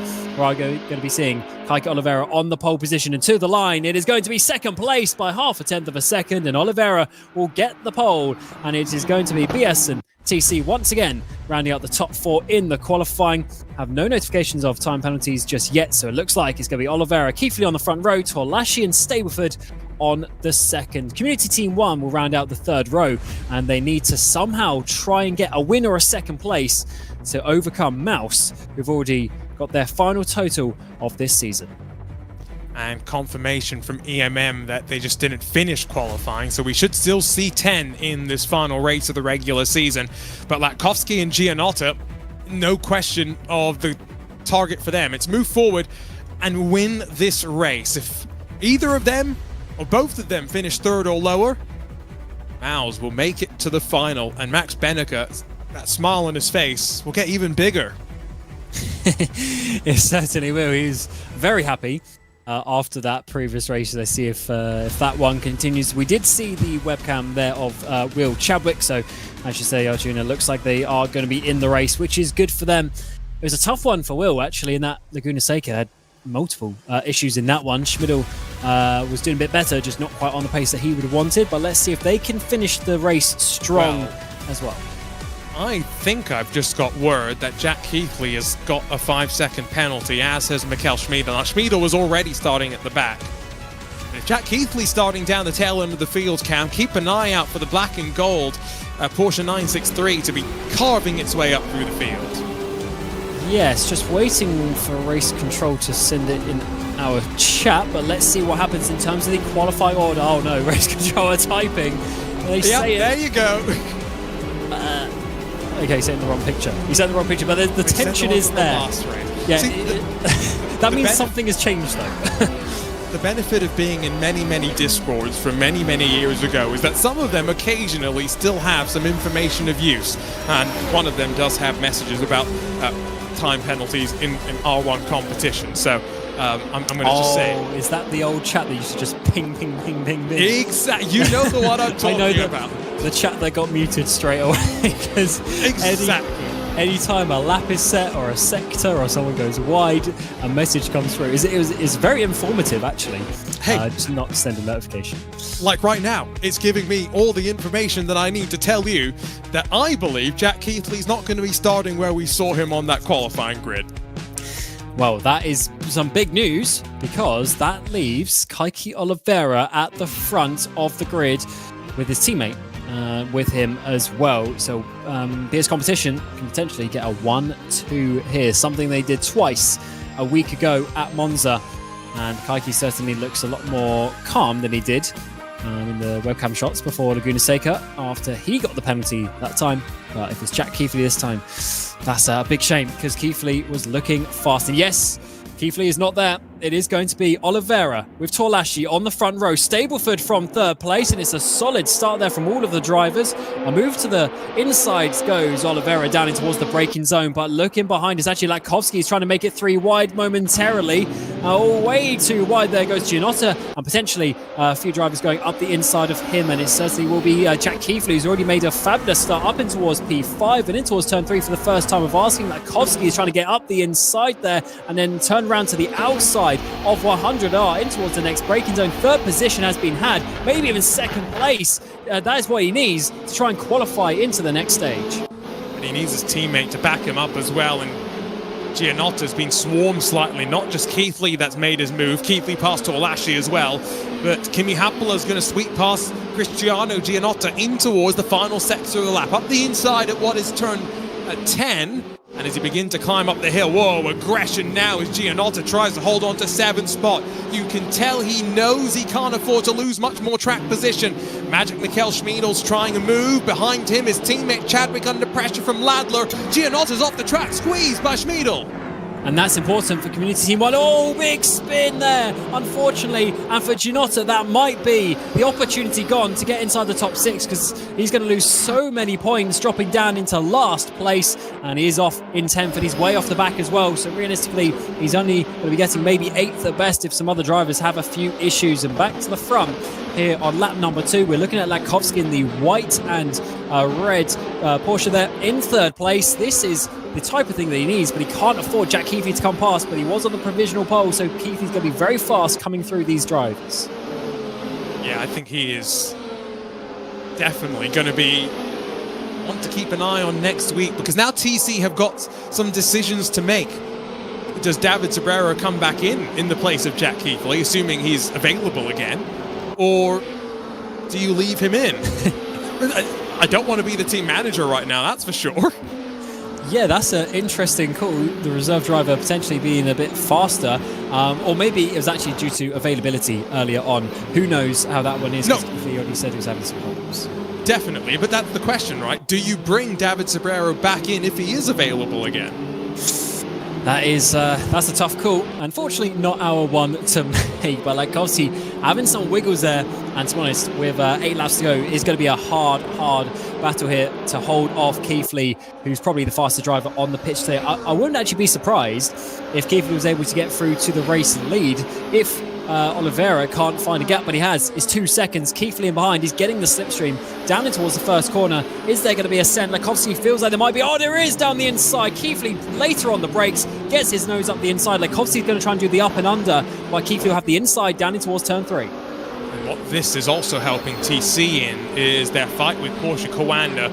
Remember, drop points not counted on the right side of the screen, and Jack Keithley could be getting some very valuable points to put them into a better seeding position for next week. Matkowski's going to try back up the inside, but that's a half-hearted attempt at best.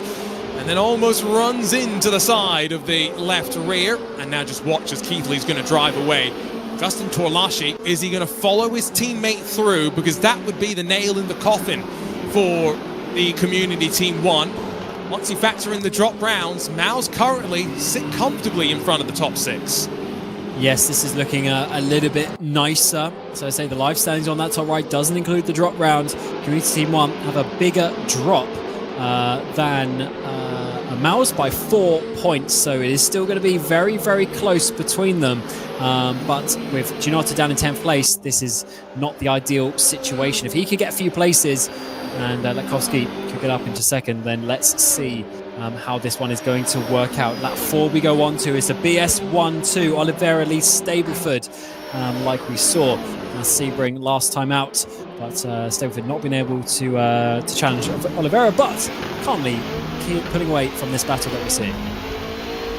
Love the angle from above that shows you, as much as it's a wide racetrack, the racing line is about as narrow as you can get, and that's without the rain at Fuji Speedway.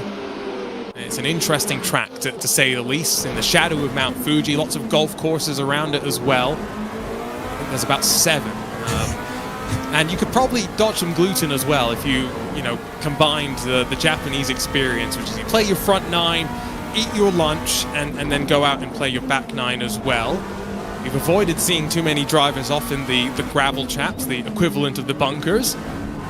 Outside of the couple of mistakes that we saw at Laguna Seca, down at turn 4, turn 5, excuse me, which was weird. We didn't really ever get down to the bottom of that one, but these drivers, for the most part, have been pushed so hard on the cross of this season.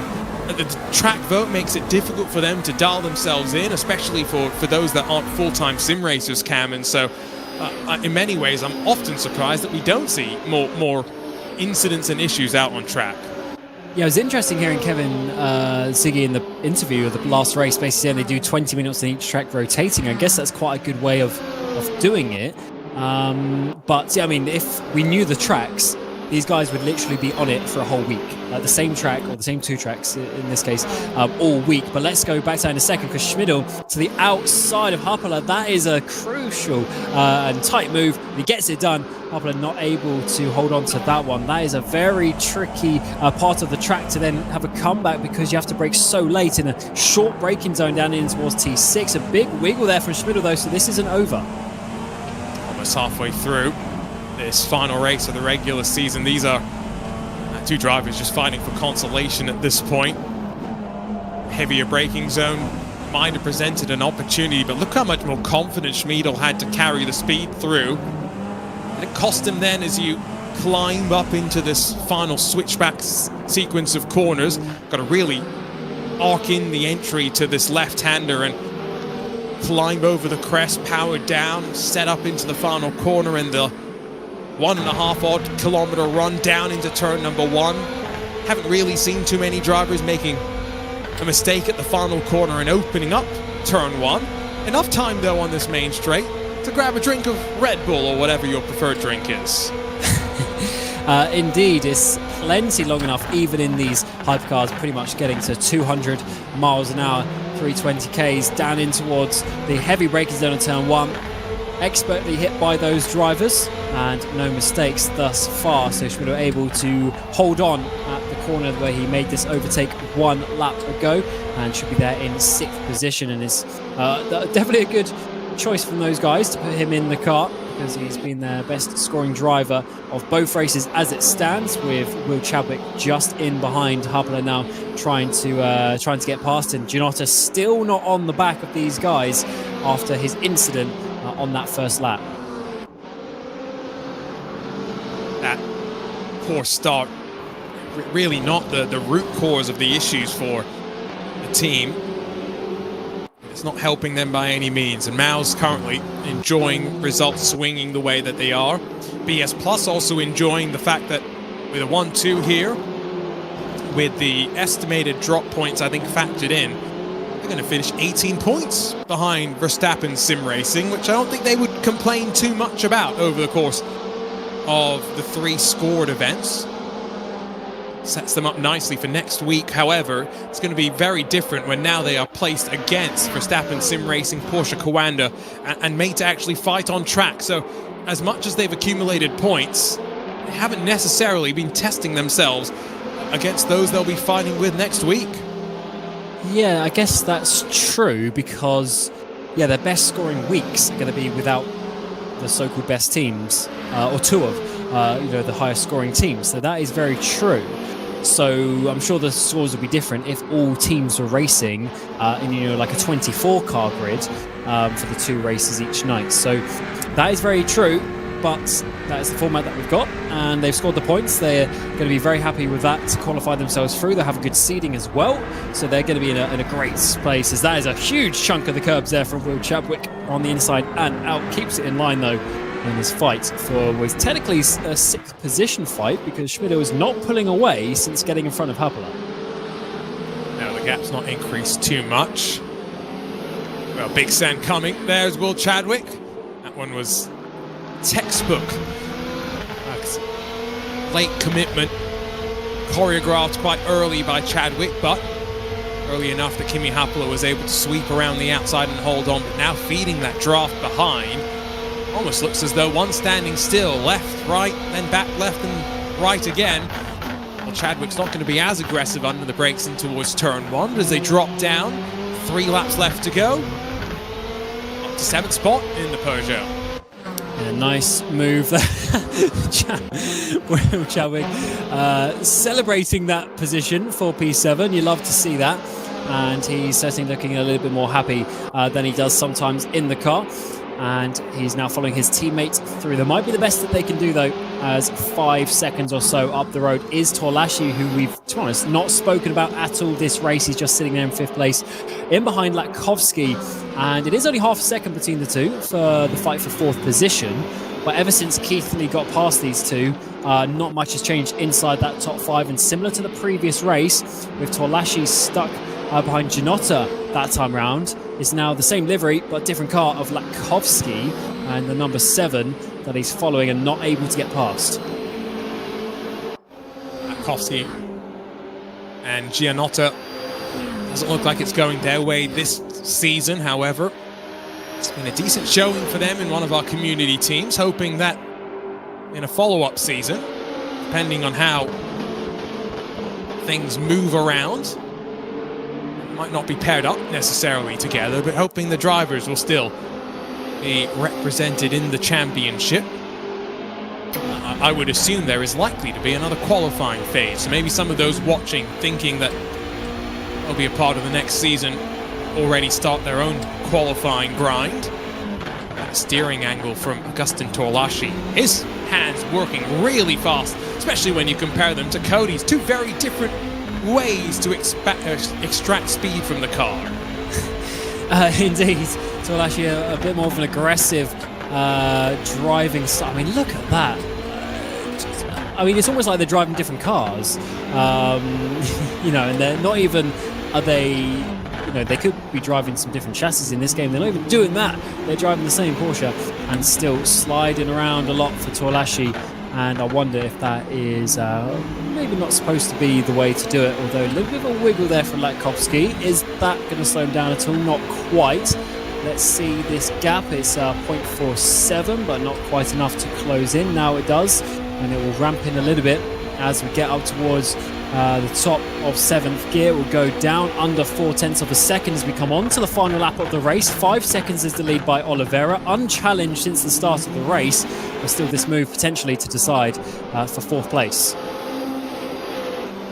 Unfortunate that Latkovsky and Gianotta are not able to put the pressure onto Maus in the way that maybe they would have wanted, but they've come close. It is going to be, I think, single-digit points that split 6th and 7th, the cut line effectively, but all this fighting as our race leader breaks away at the front of the field, much like with Enzo Benito in the first race of the night. Keke Oliveira, haven't seen too much of him, and that's usually a good sign.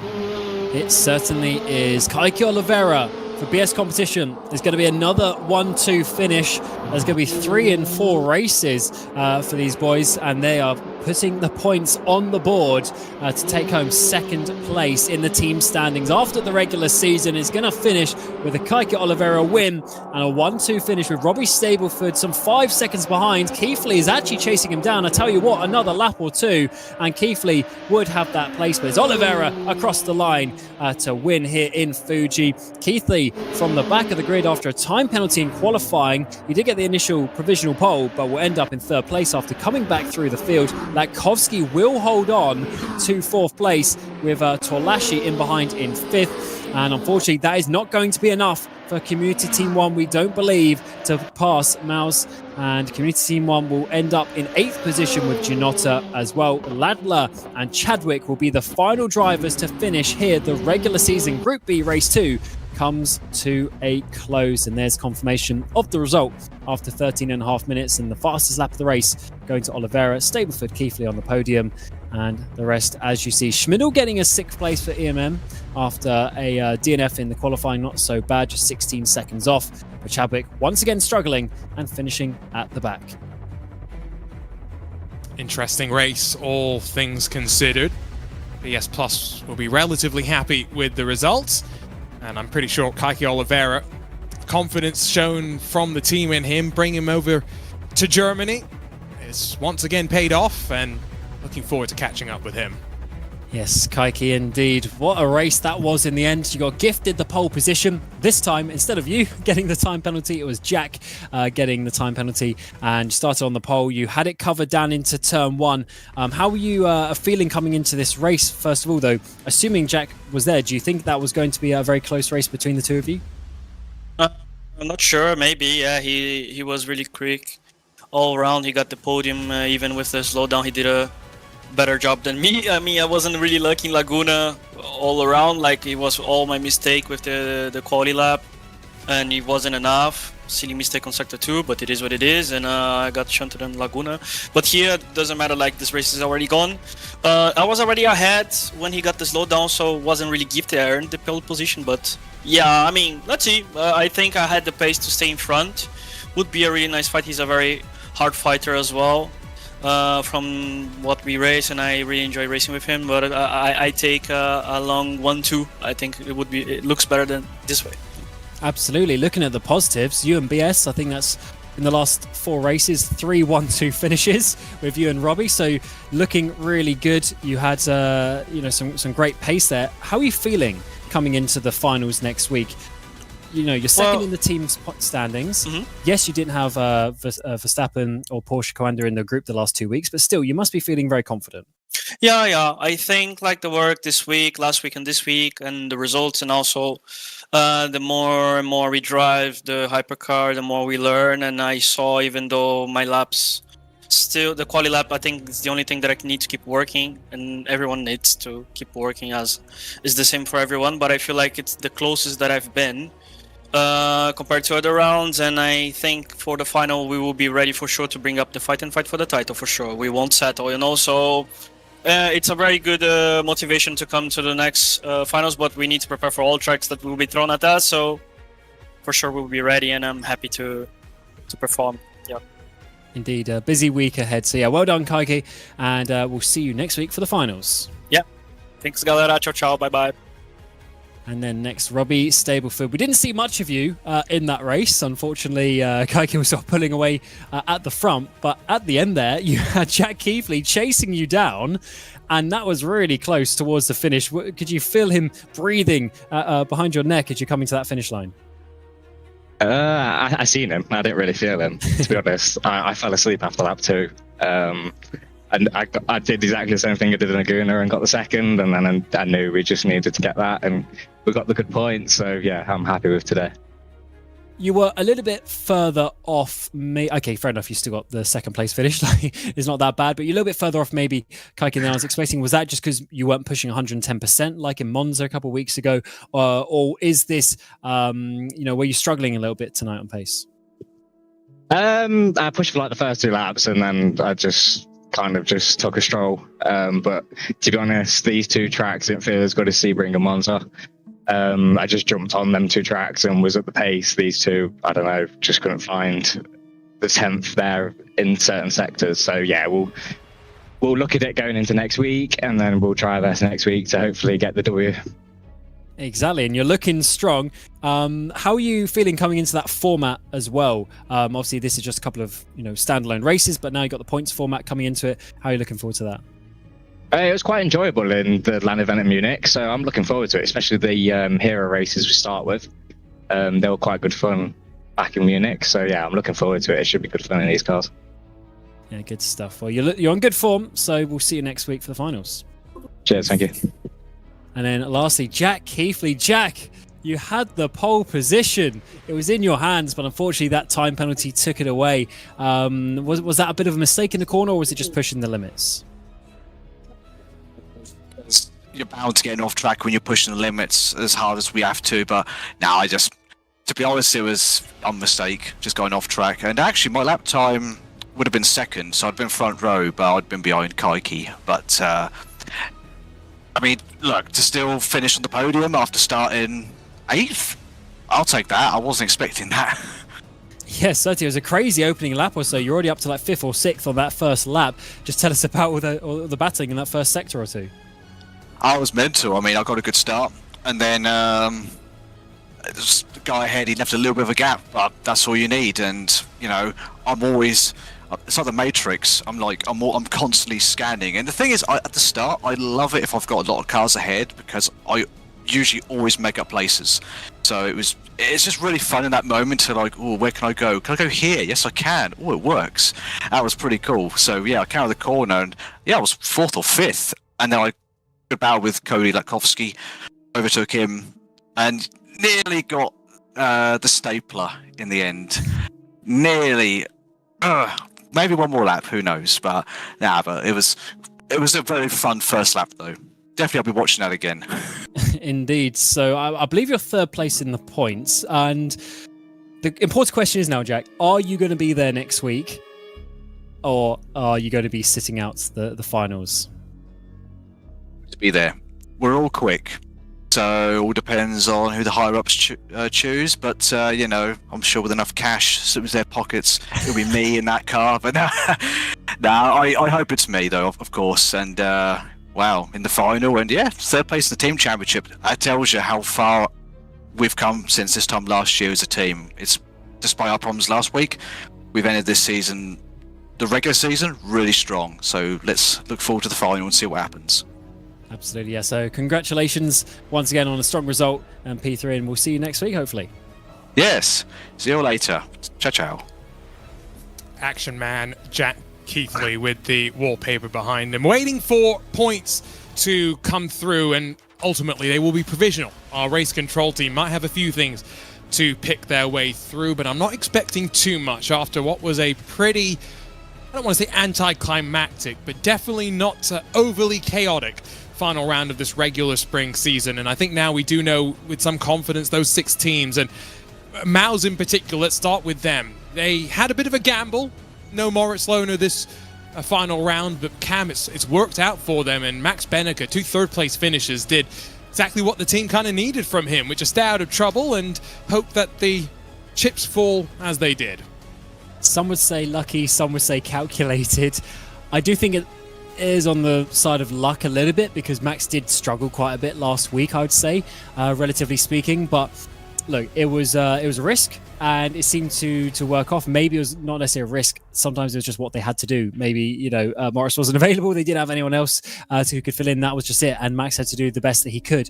But to be honest, he did the best result. A double P3 behind the Verstappen boys. You can't ask for much more than that. He was able to hold off some charging cars behind as well. And I think they, assuming they have 2 drivers in the final, they're going to be actually faster than what we saw. They struggled a little bit, maybe with this format and everything, but when we get there, the hero stage, etc., then getting into the points finals, they're going to be right up there.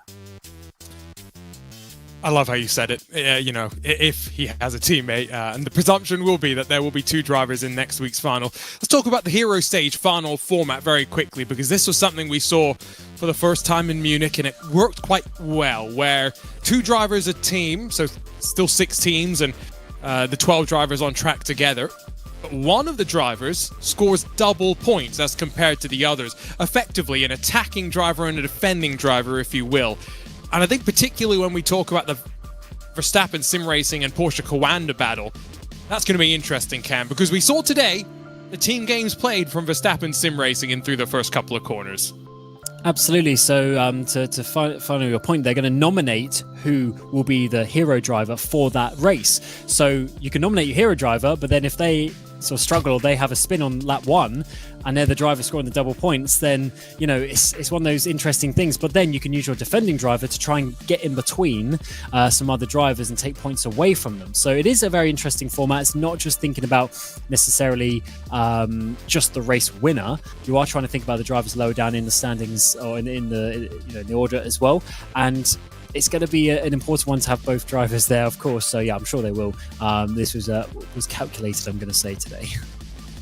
And you have to make the decision before qualifying even starts. So like you say, it's a gamble in some ways, but for the big teams, you hope to avoid the stumbles in qualifying. Charlie Collins proved that everyone can make those mistakes today, though. So definitely difficult. So Verstappen Sim Racing, no question, they'll be the top seed. And behind them, BMW M Team, BS Plus Competition, TC Esports, Porsche Coanda, Rennsport Grandmasters, and Maus. Those are the 6 teams that we presume will be in competition next week.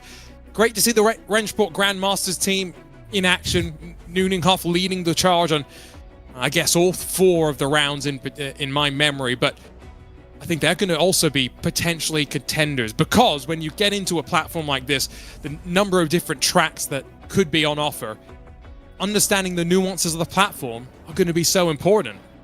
Absolutely, and it's very interesting that so EMM were the other charter team, let's say. They were the 6 teams. They were the ones not to go in, and one of the community teams, one of the new teams to the championship, was able to get through, which is very interesting to see that EMM just did not have the pace that we would have expected, because the format and the way it worked was almost, leaning towards those 6 teams to be able to get in. So the fact that we saw Community Team 1 being very, very close, Grandmaster Team there, just showing that the community here on Rennsport is strong. And it's not just all about the the pro drivers with their established teams and all their engineers and the practice and everything. Some fast boys out there can get themselves on the grid. And maybe some more PlayStation drivers, Xbox drivers in the future are taking note and keeping their eyes on all of that. Now, the format, meaning that we're going to span across different tracks, is also going to make things interesting, because you're not just practicing 2 tracks, you're going to be practicing a lot more tracks and trying to dial yourself in. So next week, I think lots more variables for our drivers to deal with. And I liked how you asked Jack Keithley directly, are you going to be in next week or not? And he said, I'd love to, but he's going to let that decision be made by the higher-ups. And I have no doubt there will be a decision to be made, right, Cam? They'll go off, they'll figure out who is the faster driver, and we'll go from there. Speaking of going from there, we have unofficial points, by the way, still with the race control decisions to be made and questions on the drop rounds.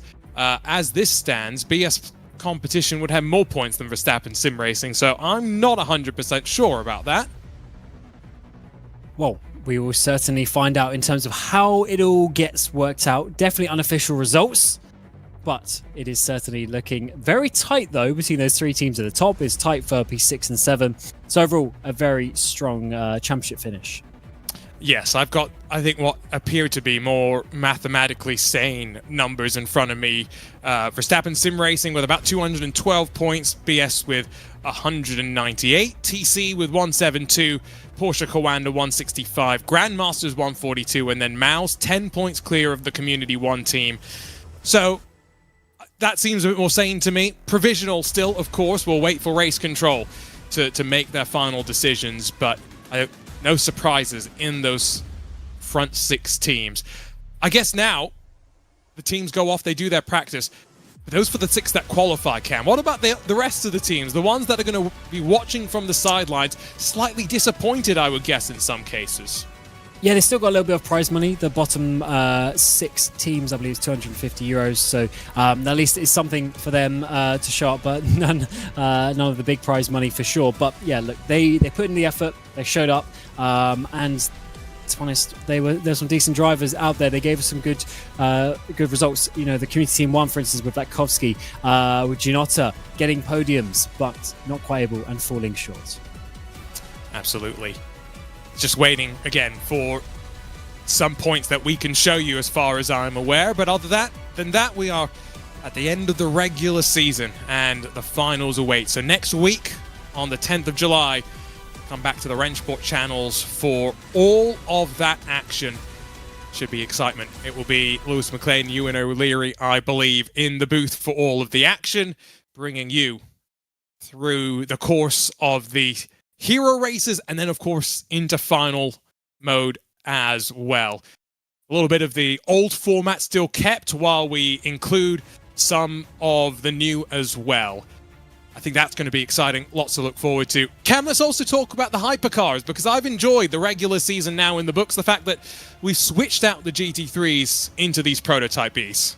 Oh, absolutely. I mean, this is a completely different kettle of fish, to be honest.